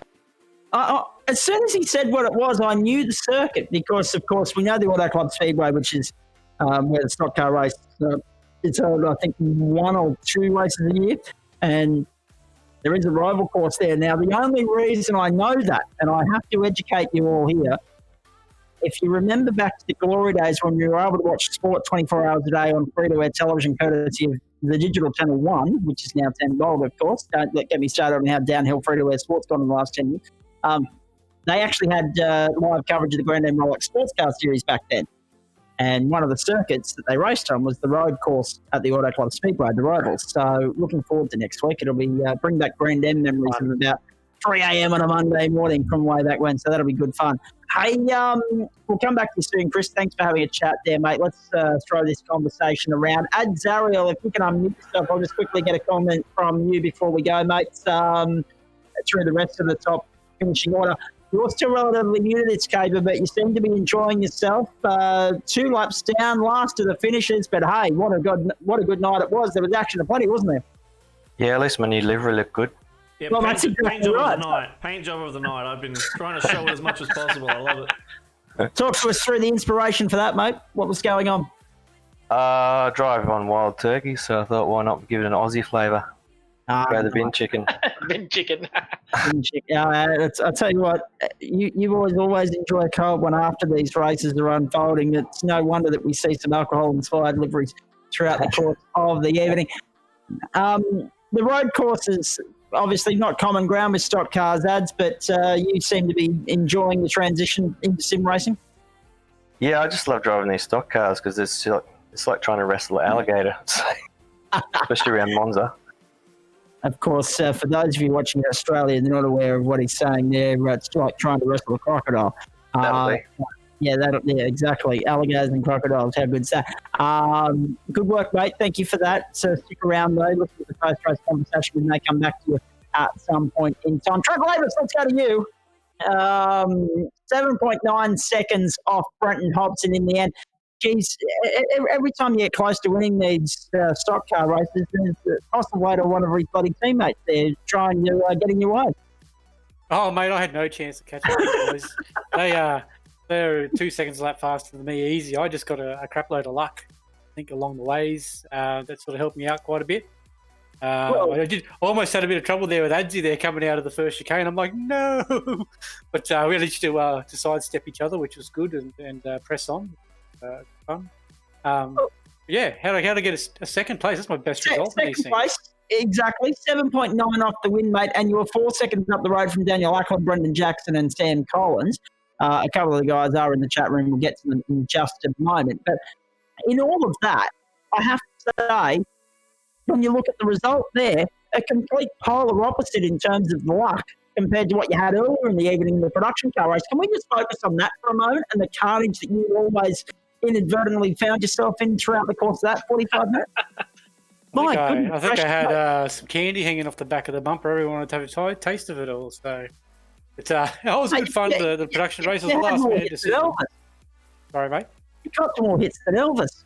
Delta and the Beatles combined. It was incredible. Yeah, I thought it actually made the race interesting because I think me and Mick were pretty close on pace there. He would have towed me around a bit, I think, but if I got in front of him, he just got me back. The rest of the boys were a little bit back from us. I mean, not a lot, like they're pretty close. But as soon as the tyres went off, everyone had a bit of trouble getting the drive, and I was just trying to keep it as straight and smooth as possible. Yeah. And it seemed to work for me. I had a pretty good run there, and coming back through the field there after the couple of spins that put me back there, and the damage I had in the car. It was quite a lot of fun there, just sort of coming back and racing with those guys. Everyone was super clean. It was actually quite a lot of fun.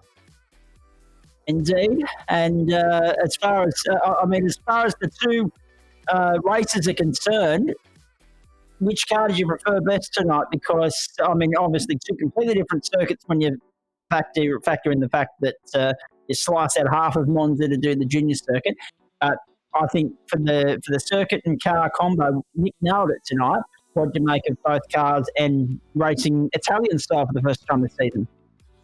Yeah, I was actually, I got to commend everyone. Through that entire race, the amount of bus stops that I thought there was going to be coming into this was going to be pretty wild, and I think everyone did a really good job, especially the first lap.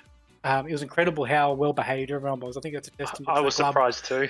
Like me and Nick were coming through the field together there, and everyone was so polite and giving each other heaps of space, braking at a reasonable point instead of trying to dive by and break at their quali lap marker, which tends to happen sometimes. Everyone was very, very good, and it made for a really good race. Everyone had a lot of fun.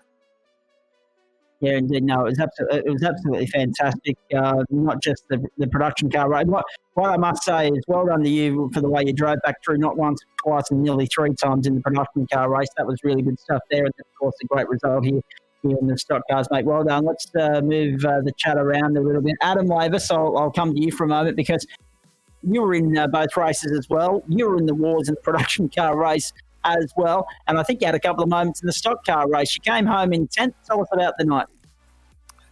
Oh yeah, the production car race, I was surprised. Like I didn't feel like I had the pace in the qualifying and practice, but in the race I was just right up mixing it with it. You were. And then I started reeling Addo back in. I thought, hang on, Addo's quick in these things. What's going on here? And then we went 3 wide, and it didn't end well. So that was in the race. Didn't end well because, as we explained right throughout the course of the broadcast, that run between turn 1 and 3 is so much narrower than the rest of the racetrack. Yeah, we sort of sorted ourselves out to the most part, but I clipped the curb on the second part, and old mate tried to cut in behind me. He just touched my bumper, and then it was game over. In these, though, it wasn't too bad. I didn't have too many incidents. I had one sort of spin in front of, I think it was Chris after his pit stop. But other than that, I was relatively clean most of the race, so it wasn't too bad. No, it certainly wasn't. And obviously, we must say again, well done on how you've set up the track cameras for our broadcast throughout the course of the night as well, mate. You've done well yes, thank you to make it look as real as possible. Look at it as though it's a Formula One on Sky broadcast. Now, you've done a fantastic job. What did you make of... Well, yes, once you're done there, we've had a request if you could interview Daniel Ackland. So I'm just passing. I'm getting to it. Don't worry about that. I'm seeing all these names lining up in the chat room here. I'm working my way through. Patience is a virtue, folks. I'm only one person. Hey, just quickly back to Adam for a moment. What do you make of Monza? Because there was a lot of speculation about what sort of a race it could throw up tonight, but it threw up plenty of action and no shortage of entertainment from our end. What did you make of it? Oh, Monza's always a great track. It was always going to be a good race. It was just a matter of how these things were going to be in the braking zones, which were basically twice as long as anything else, obviously. But yeah, it was kind of looking forward last week when Nick said we're going to the oval, because that did look fun. But if he was correct on his theory with the tyres overheating, it definitely wouldn't have been as fun. Oh, it was terrible. We tested it a couple of nights ago. It was terrible. You'd overheat them through the oval doing 320 kilometres an hour, come into the first braking zone and loop it in a straight line. Speaking of which, Adam and Trent, I'll get quick comments from you on both the tyre factor, because obviously, as Nick said, if we'd run the oval, we would have had serious overheating problems. But it looked as though tyres were really punished right through the course of the race tonight. It became a 3-stop race, not just because of fuel, but mainly because of tyre wear as well, didn't it? It did, yes. But I think it was sort of weird. Like, you're coming out after your first stop, and it feel really great for about 2 or 3 laps, and it was just an instant cliff straight away. You know, just back down 2 seconds laps slower straight away. It was just amazing how fast the degradation came in. And Trent, your thoughts? Yeah, I was. I came into this race. We're talking last. I think on Monday night we spoke about me doing practice and getting myself into strife. I hadn't cut a single lap of this race until that green flag flowed this afternoon. So I didn't even do qualifying. I didn't practice at all. I didn't even do any practice through the week. So that was the first time I drove these things around this track. So that was a learning experience in the first couple of laps, literally. But I managed to stick behind a couple of guys and just slowly build up my pace and through the race. But the tyres were the biggest thing I thought that would have been an issue around here. Just getting the power down, and that right-hand sweeper after the chicane where you're buzzing them up through the entire corner. It's most certainly not flat out. If it's flat out, you're going to cook your tyres. Yeah. So I actually drove the car well within myself. And I think that really helped me in the end. I had good pace throughout the entire stint. I think my second stint there was actually my fastest lap of the stint, was my last lap before I pitted. And then towards the end of the race as well, I was doing within a tenth of my fastest lap, several laps in a row. And then I got in my head that I was going to run out of fuel, then I sort of backed it off a little bit. But I didn't have to in the end, and it was still a couple of good laps at the end there as well. So I think, tyre deg was huge in these cars. A lot of guys were struggling with them towards the end, but I didn't have too much of an issue because I was just trying to drive patiently. And someone wanted to pass me, I just let them pass and just try not to buzz them up. And 3 laps later, they'd run out of tyre and I ran them up. That worked. Indeed. Well done, mate. Thank you. We'll come back to you very shortly. Just quickly, for those of you that have been listening to the broadcast throughout the night and listening to our AFL update, it's all good news if you're a Geelong fan at the moment. They're leading 84 to 46 over Hawthorn. And in the NRL, Penrith had one job. They were leading 10-0 over Parramatta, and they're now trailing with less than 3 minutes to go, 16-10. So unfortunately, Parramatta are going to be winning another one, and that'll make too many people that aren't me happy. Anyway, let's move on. Daniel Ackland, let's go to you, because you were in the thick of the talking point of the night, the incident with Chris Whittaker at turn 1. locked it up, again proving how difficult these things are, getting stopped at the critical point and how heavy they are under brakes. What exactly happened from your standpoint? And then, of course, obviously talk us through the rest of the race, because you fought back from that incident to get back to third, and it was a good drive.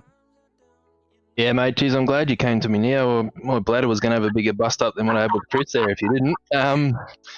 No, yeah, look, simple matter of trying to get down the inside of Sammy Collins there, and he was sort of blocking my braking marker with the car, and I hadn't had that experience in practice because I hadn't done any practice, and missed it by a mile and was chalking it up right up to Chris, unfortunately. I apologise, and he's accepted that, and I think we're both glad it wasn't for points. Well, this is exactly the thing, isn't it? I mean, we talk about Brenton Hobson racing throughout the course of the season. If he'd been with us, it'd be a little bit more significant a win here, but a non-championship factor means you can have a little bit of fun. The results don't mean as much. Yes, there's still bragging rights on the line, but it's not as hell for leather and helter-skelter as it would normally be.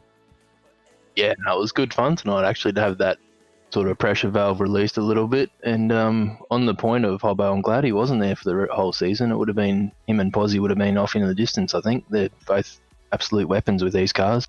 Yep. Speaking of pressure valve, we'll let you go and relieve yours for the moment and come back and have a chat to us on the other side, okay? Thanks very much, mate. Appreciate it. Good work. Won't stand in the way of a pit stop. I had to secretly, I'll tell you this now, I had to duck out and have one between the two races that we had tonight as well. It's the first time I had to do that. And Rob cut back to me and I was about 3 seconds away from being back in position when he did. Anyway, that's live broadcasting for you folks. Sometimes you win, sometimes you don't. Let's try it around the room. Brendan Jackson and Sam Collins. I can come to Brendan Jackson because I can't see Sam Collins in the chat room here. Brendan, that was an awesome drive from you, mate. I think it might have been one of your best results, if not the best result you've had this season in the stock cars. And pipped Sam on the last corner, mate, and tyre where it looked like both of you were on shot rubber right there at the end. It was precious stuff, wasn't it?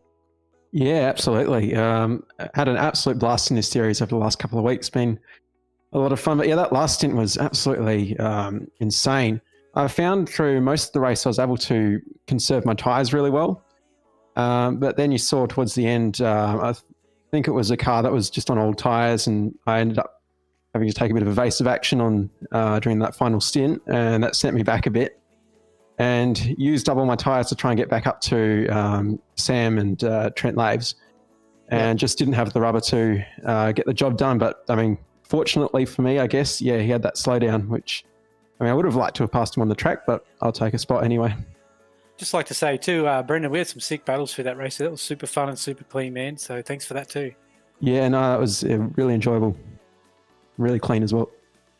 Absolutely, it was. No, it was tremendous to watch from the broadcast position as well. You got to be happy with that, Brendan. I mean, yeah, okay, one spot off the podium, but to continue progressing and improving week on week, it's something that you must give you a little bit of confidence going into the next stock car season, whenever that may be.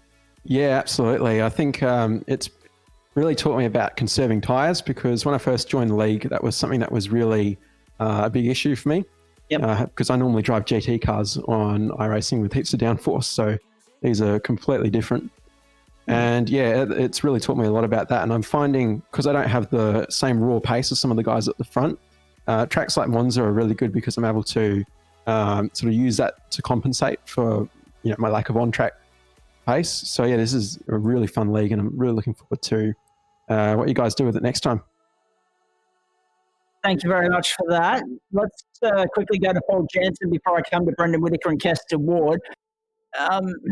Paul, I don't know really how to sum up your night. I might let you do it for us, because truth be told, I didn't see too much of you on the racetrack. It looked like, judging by the distance between you and the next car in front and behind you, it looked like you might have had a little bit of a lonely night there to bring it home in 13th spot. Yeah, it was definitely a lonely night, which was actually pretty good for me, considering. Out of trouble.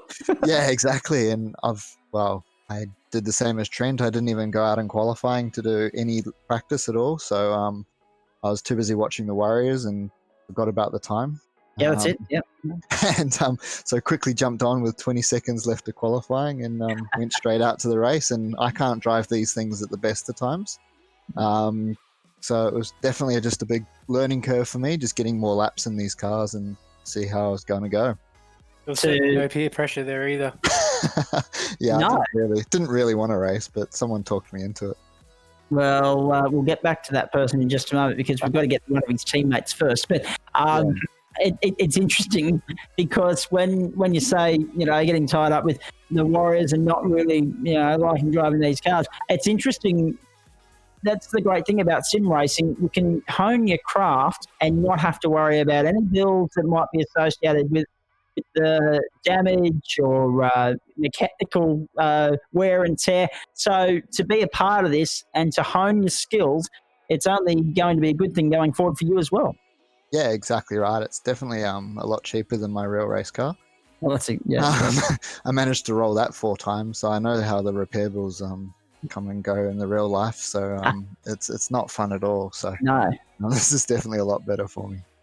And obviously, that right there, folks, when Paul says something like they're not my preferred car, the fact that it's a sim world, that kind of takes that out of the equation. If it was the real thing, no way in hell would you be signing up to drive them. So that's the difference between sim racing and the real world stuff summed up in just one car for you right there with the stock cars. But are you back again next week with a little bit more peer pressure? Yeah, definitely. I'm actually enjoying the challenge of these things. They're so hard to drive, and it's really teaching me a lot. And I'm taking it into all the other series, and it's making me improve in the other series as well. So it's actually a good thing that I'm trying to drive these things, and it's making me faster in the long run. So I'm enjoying it. Yeah, indeed. No, well done again tonight, mate. Obviously, we'll see you on Monday night for the podcast. Yeah. Sounds good. Excellent. Looking forward to that. Podcast Phillip Island Monday night, ladies and gentlemen. Get around GT cars. Oh, sorry, GT cars Monday. Yeah, no, my apologies. I'm getting mixed up yet again. So GT cars Monday night, Melport Designs, Phillip Island. Everyone knew what I meant, but it's very rare that I let that slip. But Monday night we're back then, but we've also got some more stock car and production car racing coming up before then. Too many cars to focus on. Hey, let's throw this conversation around to Kester Ward. I loved when I opened up the timing sheet here tonight. Saw you there, entered as per usual in the 44, but then you've earned yourself a new nickname.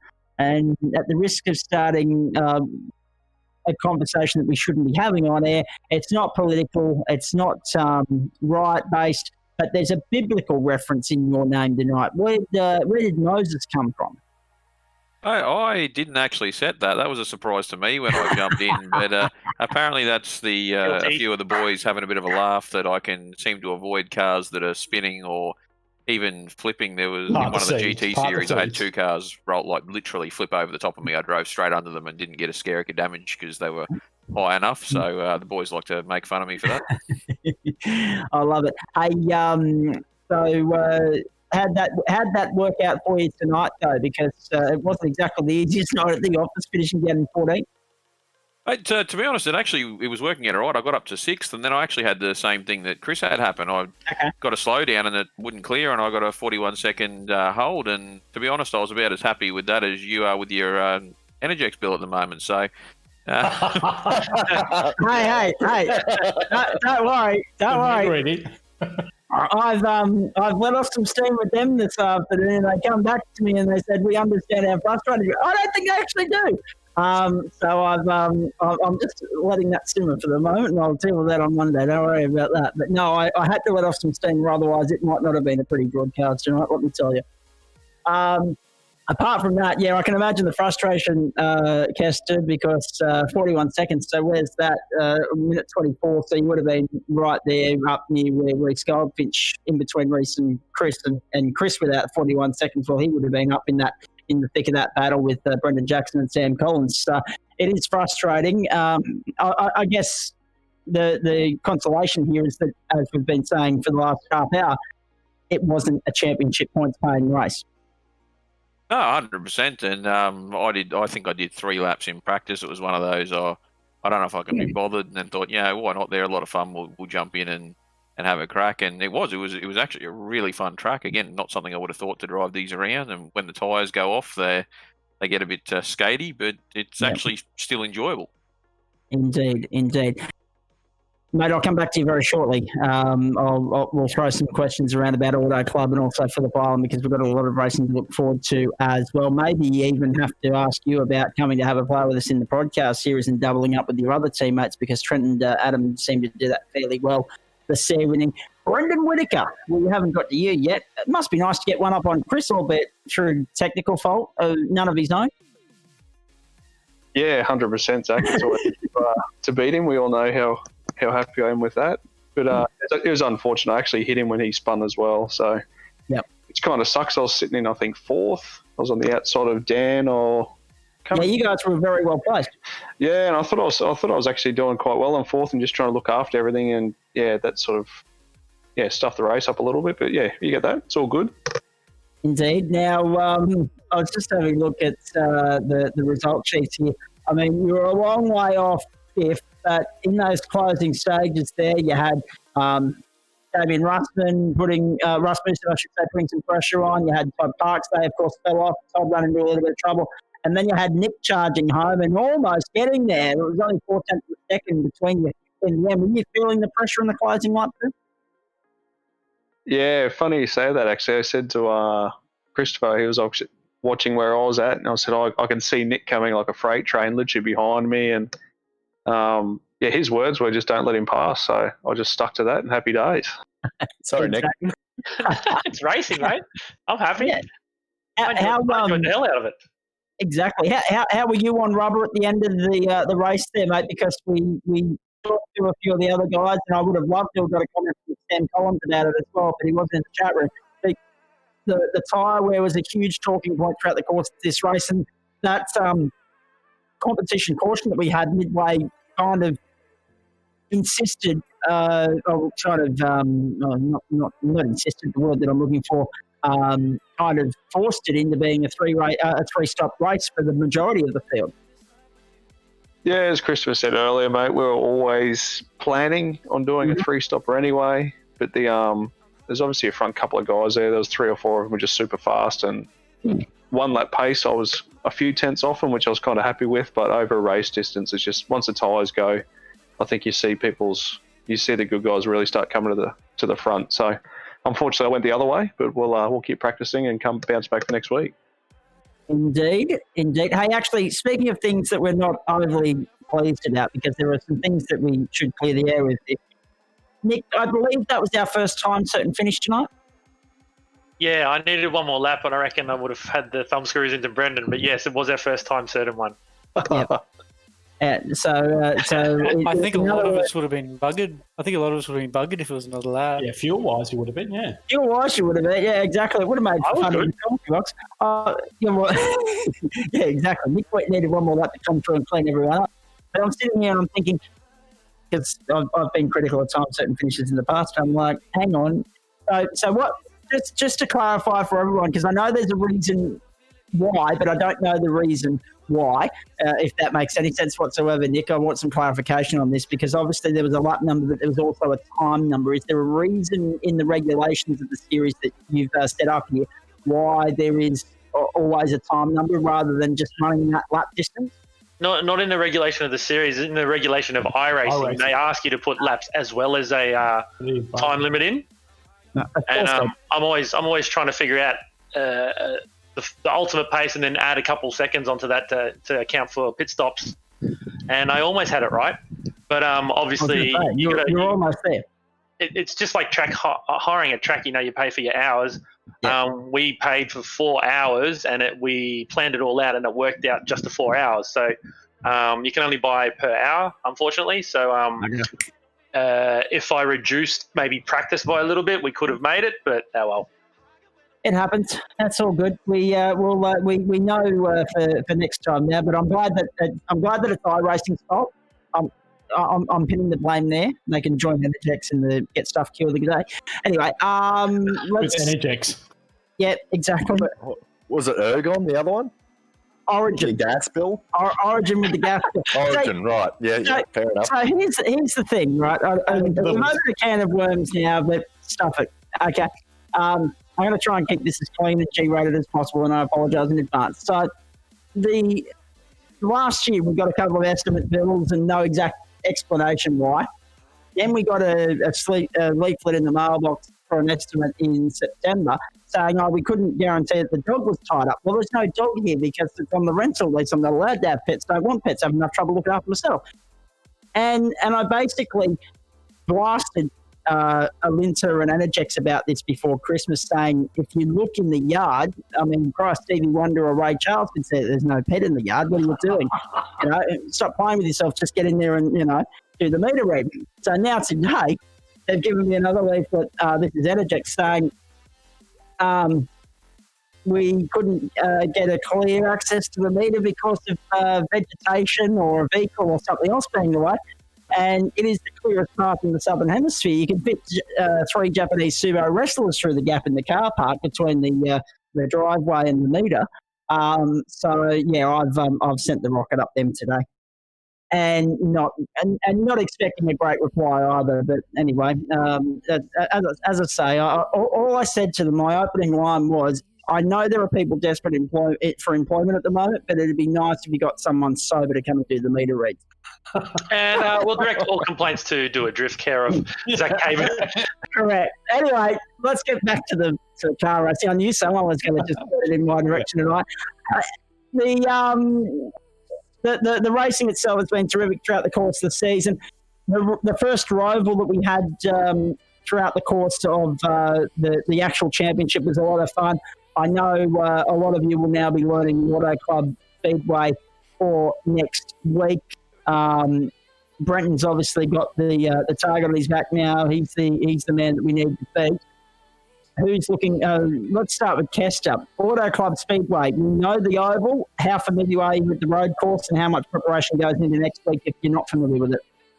We'll put it this way: there's a road course, and in terms of practice, what time does practice start next Friday? Because that'll be about when I start. About 6 o'clock, I think, isn't it, Nick? Yep. Okay, Correct. I'll start later than that then. Okay. I'll be working till 6, so I don't know. I'll start at 6:30 or something and see what happens. Okay, beautiful. Well, we look forward to seeing you. But I guess also the fact that we could go on the oval and do it stock car style, but the fact that we do the road course is a great point of difference for this championship, and it throws up a nice variation for the stock car racing, doesn't it? 100%. I'm a big fan of the Charlotte Roval for exactly that. It gives you the best of both worlds. But considering how well Trent and I both went at the last oval race we did with you guys with Nick's birthday, I mean, I don't think either of us would complain if there was more ovals in it. Well, this is exactly right as well. Or, actually, you wouldn't complain if we moved from stock car to IndyCar either, but that's certainly a discussion to be had later down the track.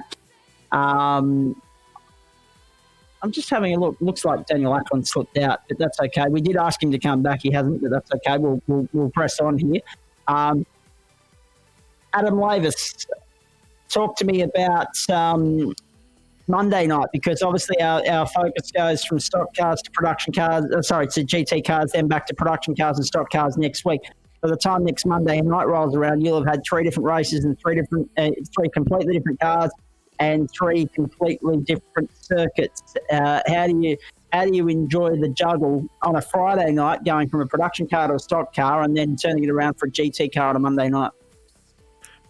Well, to be honest, the GT car is sort of more my style of racing, so it's a bit easier for me to jump back into that. This NASCAR, I'm not really the get on the edge loose type of driver. I like a nice planted car. So these things are a bit of a learning curve for me. That's why I'm having a bit of muck around with these.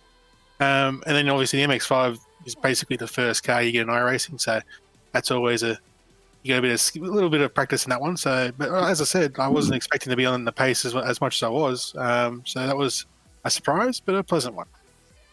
Indeed it was. And obviously on Monday night, it's a circuit we all know and love in Phillip Island, where we've already been with the stock cars. So at least the circuit experience is there. Yeah, and I didn't do too bad. Like, I think that was like my 2nd or 3rd race in the stock cars at Phillip Island one. And another didn't manage to stay on the lead lap, so that's always a plus. So hopefully this time in a car I can get a bit more feel with. Hopefully you might even go for a top 10 or something along those lines.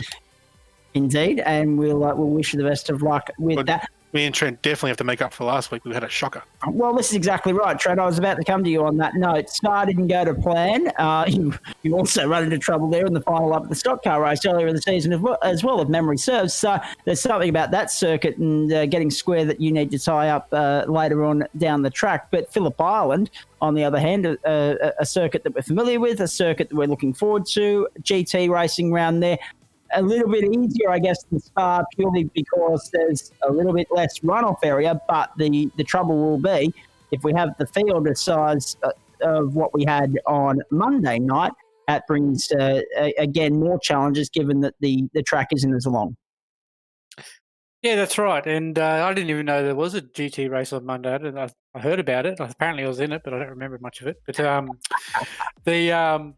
the Phillip Island's going to be a bit of fun, I think. I'm looking forward to Phillip Island and the GT cars. Nice high-flowing European-style track with cars with a bit of downforce. And I think this will probably be the first one where the actual draft is going to make a difference. So it'll be cool. I'm looking forward to it. I might even change up the car this time and try something different, but we'll see what happens on Monday. Brands Hatch, of course, to follow that and then back to Bathurst. So, I mean, we've got experience with Bathurst, but Brands Hatch will be an interesting challenge as well. Oh, I'm really looking forward to Brands Hatch. I love Brands Hatch. Is it the GP circuit or the short one? I believe it'll be the GP circuit, yeah. Excellent. I love that fast flow back section with the undulation. It's a cracking bit of road. It certainly is. And obviously, next Friday night, mate, now that you know where we're at, do you go the double up again? Because we haven't seen you do the double up all that often this season, production cars into stock cars. Is that something you enjoyed? Is that something you want to do again next week? Oh, it depends if I have to cook dinner or not. Tonight I was able to sidestep the cooking of dinner, so I slithered in there and poured myself a cola and jumped in the MX-5s to cut a couple of laps. I think I did one lap and then I jumped into quali and I managed to put it on second, so I was pretty happy with that, considering I hadn't driven the MX-5s for, a couple of weeks now. Well, that's exactly right. We've had the Mustangs, haven't we? So, actually, on that note, Nick, where are we going car-wise next Friday night? Do we have that info, please? No, not disclosed yet. We'll just post that during the week. All right. Tease us. That's good. I like that. Not from an organisation standpoint, but from a surprise standpoint. I'm sure everyone else enjoys it as well. It's a nice little challenge thrown in for good measure there. Paul, just quickly come back to you.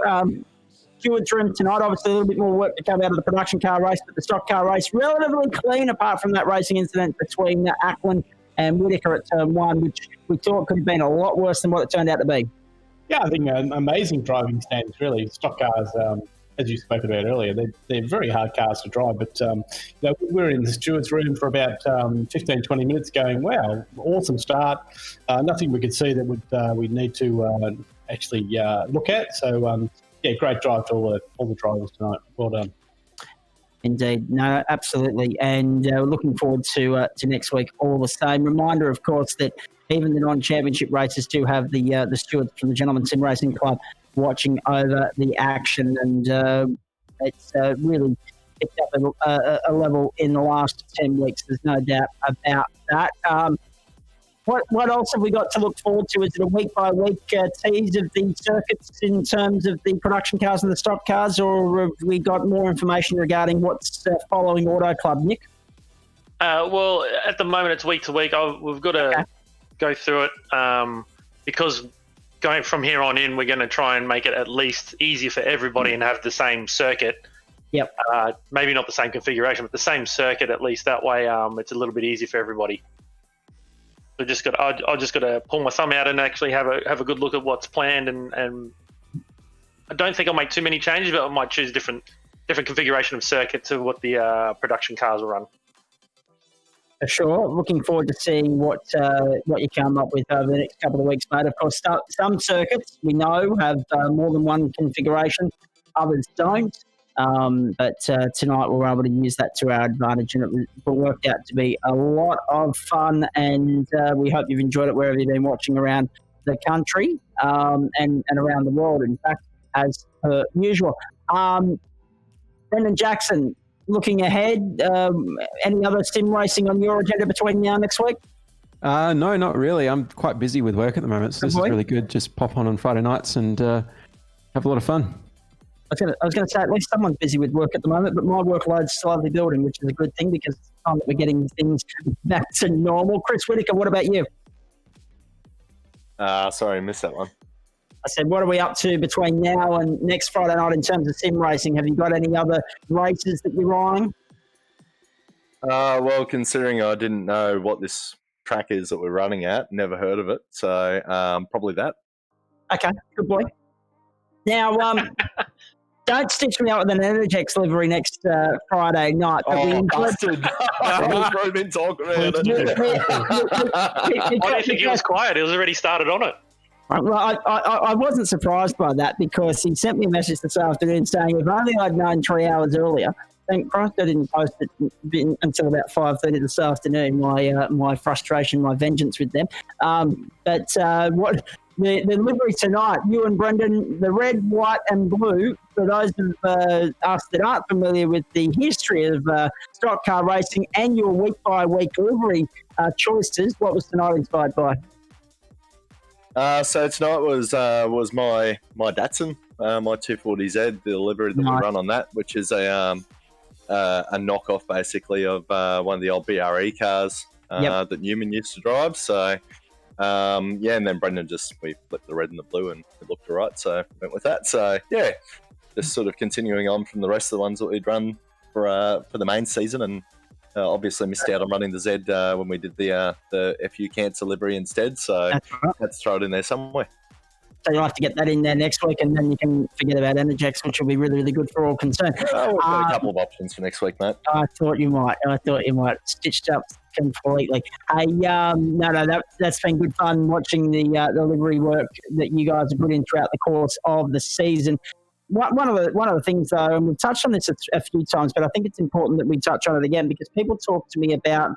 Okay, take my father for instance. Okay, because there are some people like Dad that are used to the real world racing, and they find it very hard to get into the sim world stuff because it's the tech savvy stuff that's a little bit beyond them in terms of their generation and all that sort of stuff. He rang me the other day and he said, I tried to get into that supercars thing, but I just couldn't because it just looked like a big game. It's a little bit more than that. We've learned that if over the last 10 or 11 weeks, if you haven't had a great appreciation for sim racing before COVID-19 shutdown, you certainly have a bit more of an appreciation for it now because the work that goes in behind the scenes and the realism of the venues, the camera work for the broadcast, the driving, the mental wear and tear for you guys behind the wheel from the cockpit of your office. It must be frustrating when you have, like in a real world race, it's 50-cent pizzas, the $2 parts, that sort of stuff that brings your day undone. Tonight, technical glitches. It's the technical or the virtual world frustration of the real world thing of having a throttle cable or something go, isn't it? Chris, you there still? Is that to me? Okay, right. That was another one of those questions that just keeps going and going. So if you go back to, I think it was Bathurst, the last couple of laps of Bathurst, I actually had my wheel through a belt. So if I turned left, I had no feedback whatsoever. So I guess that's the $2 part equivalent of the real world. But with what you were touching on with your old man, sort of struggling to I guess grasp the concept of sim racing. I guess my old man's the opposite at the moment. He's sort of mum and dad are both watching every single week, although they're away this weekend. I'm not sure if they're watching, but hello anyway. So the old fella's actually sitting back at the moment, just waiting on obviously all the racing to go back and a couple of deals to pop out there, and at some stage we'll get him in a rig as well and get him out on track. So it's one of those things. As I said the other week, it's until you've actually jumped on iRacing and had a crack at it, it does seem like it's just a Mario Kart or Gran Turismo sort of offshoot. You don't really understand or notice how involved it is until you sit your butt in the seat and actually have a crack at it. The thing that I don't like about Gran Turismo, they don't have safety cars and they don't have crash damage. It's just helter-skelter and bash into whatever you like. But for this... They don't go time certain either. Well, that's very true. Don't start me again, will you? But no. In saying all that, there's a lot more realistic impact on this one. The thing that iRacing is missing at the moment, as I've said a couple of times, and no doubt they'll be working on it as they inherit all of our money from buying all of our things because we've all been bored, is obviously some more circuits because there's a lot that aren't on there, and that's past and present and future. But also red flags and wet weather. I think there's an element to play with there as well, just to add another batch of creativity and challenge to it as well. But obviously, when you talk about mechanical issues in the real world, it's technical issues in the sim world. They're the things that frustrate you the most. Obviously, driving errors and whatever else upset you too. But when it's a technical glitch, what it was tonight, that level of frustration that Chester was talking about, on par with what I was talking about at 5:30 this afternoon, it gets you, doesn't it? Is that Kester or me? You and then Kester. We'll go back to Kester. Yeah, right. Yeah, look, it's a similar sort of thing. I mean, I've been fortunate enough in the real world to touch wood.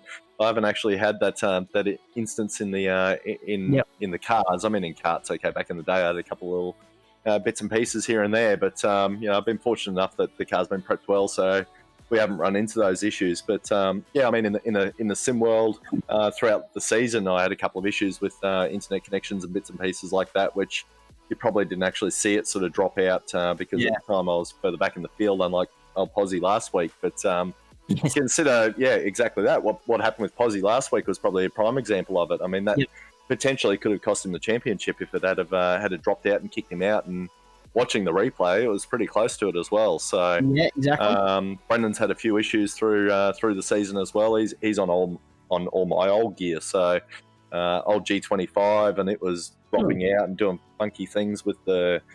You'd start the race and have 600 degrees of rotation, and then by the end of the race, you'd have 360 and no feel for the first 30 odd degrees. So his new wheel's supposed to leave Fanatec today, but we'll see what happens with that. But it's one of those things. I guess there's a correlation between the real world and the sim world with those 2 cent value sort of things. But as I say, I'm fortunate enough in the real world I haven't run into them, and touch wood, I bloody well won't. And Kester, from your standpoint, just on what Nick was talking about, the real world mechanical versus the virtual world technical? Oh, I'm still just impressed that Chris has got a Datsun that doesn't break down. But no, I haven't done much of the real world. Exactly. Thank you. I haven't done much of the real world stuff, to be honest with you. So I've never had the misfortune of experiencing that firsthand. I have with obviously the skid control boys and things like the traction control playing up, and it's frustrating. But I don't think I'm quick enough in these things for anything to overly bother me. So it's frustrating. But at the end of the day, it's not like I'm making money out of it or anything. I've just got to know I'm going to cop a bit of slack from the likes of Trent and Chris and stuff if I do something wrong. So that's the probably more important part for me. And also get a run on the broadcast as well from the laugh at too. But that's another story for another day. Hey, Trent, I got a message from you on Tuesday that implied that you enjoyed your post-race Twitch session a little bit too much on Monday night. How many post-race beverages are you aiming for on a Friday night? Tonight I'm going to be a little bit more mundane because I actually have to work on the real car. Good boy. So to try and get it working. So I might not go through an entire litre this time. Maybe only go through about half. It's a lot of water. It's a lot of water. Oh wait, there was a few wake ups in the middle of the night to drain the tank, but it was still a good fun night. Dear, fantastic stuff. So, just wrapping up on all of that, we'll run through the results from the night that was in just a moment. We're almost out of time here, but boys, thank you very much for having a chat to us. I can't chat to Paul Nichols at the moment because he's out of the chat room, but Nick's in still. Nominations for Driver of the Night, my friend. Well, in the first race, people such as like your Shane Melton, Dave Farrelly made their way up to the top 10 from outside of close to the 20. So yeah, those guys did very well in that race. But he did double duty. He finished second in both, and he started 13th in the second race. So I'll give it to Trent. It's pretty good showing to do back to back. Yep, I'll second that. And just having a look down the order, Brendan Jackson also deserves a nod, coming from 11th to finish 4th. Yourself, Nick, you moved from 12th to 7th, did well there. In fact, Adam Lavis was also the other one that moved up through the field from 15th to 10th. Everyone else sunk and slid. So, no, a very good result there. And, of course, Brenton Hobson from third to first. He was the other mover about the fourth of the night as well. But, no, for double duty and not just any 2 sort seconds. of double duty, but working his way back up through the field twice in that production car race, and then obviously going from 13th to second in the stock car race. Now, Trent's done a superb job tonight, and we've had a lot of fun bringing it to you as per usual once again. I think that's it. And anything else that I haven't touched on there, Nick, that you want me to touch on or you want to mention before we wrap things up? No, nothing comes to mind. I just like to say, bloody fantastic race. I enjoyed the hell out of it. It looked like everybody else enjoyed it. A bit of pressure relief as well, because it wasn't a championship race. We just got to keep experimenting and hopefully bring a better product for the next season. Full time in the NRL earlier this evening, folks. We were talking about the results as we go along here. In fact, it was Daniel Ackland, Paul Jensen, that said he almost didn't make it because he was watching the Warriors. They got a win 37-26 over the Cowboys. The Eels 16-10 over Penrith to continue their undefeated run. Full time at the GMHBA Stadium in Geelong. The Cats 108. Would you believe that? They've absolutely towed up the Hawks. The score just dropped off the screen as I was reading it there, but the Cats have got the job done emphatically in Geelong over Hawthorn. I think it might have been somewhere in the vicinity of 1 points. Yeah, 108-47 there. So what used to be a grudge match is now a bit one-sided between Geelong and Hawthorn. Looking forward to the AFL continuing across the course of the weekend. Geez, it's good to have the footy back, but it's also good to continue having Friday Night Motorsport here on Doadrift Esports as well. Of course, if you weren't with us earlier, the production car race won by Michael Hammond from Trent Lavis, Shane Whitcoe and Adard, and Simon Ferris. Nick was in for 6, Josh Thomas, Shane Melton, Dave Farrelly, and Xander Antonov for the top 10 there. We've got 45 laps in the book there. Antonov was the first of those, a lap down. And interesting to note, incident points were fairly low in that race as well, despite all the carnage. So that was really good to see. The stock car race, of course, which we just brought you, went time certain, of course, first one of the season, 29 laps. I knew as soon as we got the third caution lap that we'd be going that way. The job got done by Brenton Hobson, of course, tonight. 7.9 seconds to Trent Lavis, Daniel Ackland, Brendan Jackson, Sam Collins, the top 5. Nice performance there from both those men, 4th and 5th. Brendan Whitaker in for 6th, Nick in for 7th. So 6th and the 7th for Nick tonight. He's done all right. Damien Rasmussen finished in 8th. And then, of course, we had Todd Parks and Adam Lavis making up the top 10. In the end, 15 of the 18 starters finished on the lead lap. 16 of the 18 finished the race. Only Cohen Adard and Bradley Cook failing to get to the checkered flag. That's it. We hope you've enjoyed it. It's been a great night of racing. Anything you want to say, Rob, before I quickly wrap things up? Or Nick, anyone? No, mate. No, all good. Thanks for joining us tonight. Yep, no worries. Nick, anything you want to wrap up? No, all good. All right, beautiful. Drivers, thank you. Have a great weekend. Behave yourselves. We know it's easier for some than others, and on case in point with that. Looking forward to what's ahead, though, as far as the Gentleman Sim Racing Club is concerned. A huge thanks to the great people at LJ Hooker Gander, Central Coast Subaru, All Certs, and Mel Porter Designs, and also Oculair, the team that brought you all the magnificent aerial shots throughout the course of the broadcast this evening. And there's plenty more where that came from as well.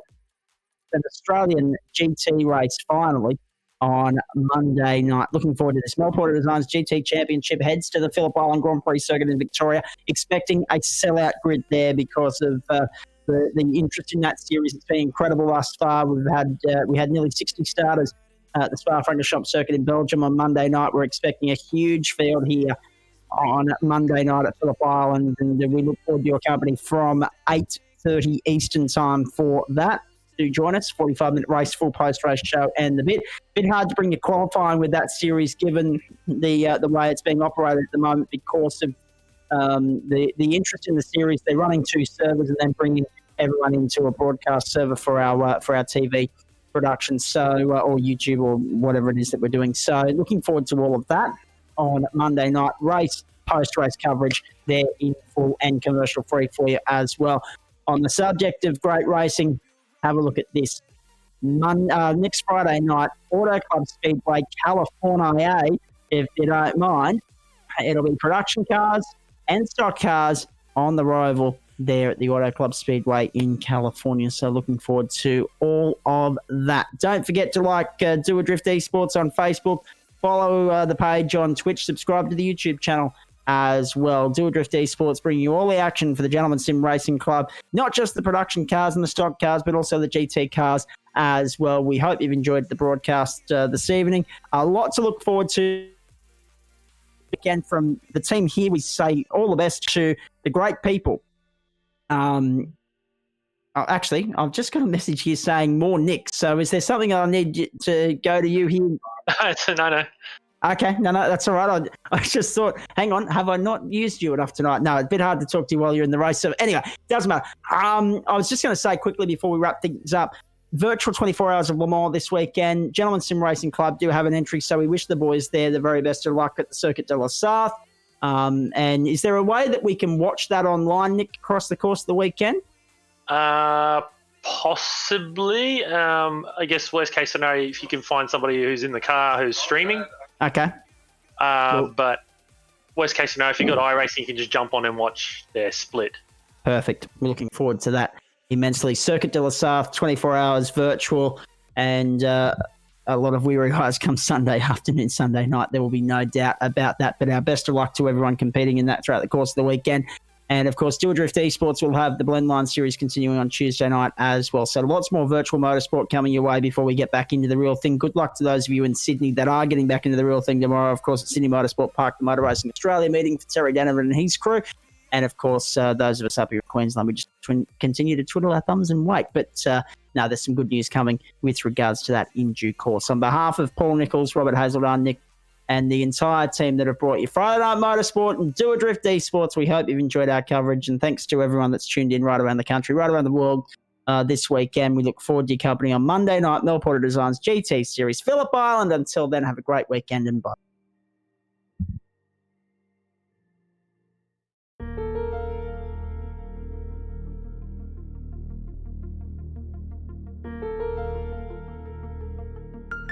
If you're ready, we'll maneuver.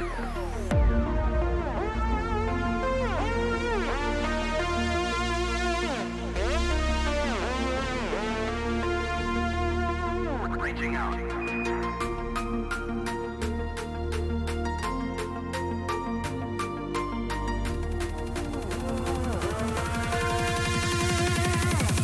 Rainbow Road.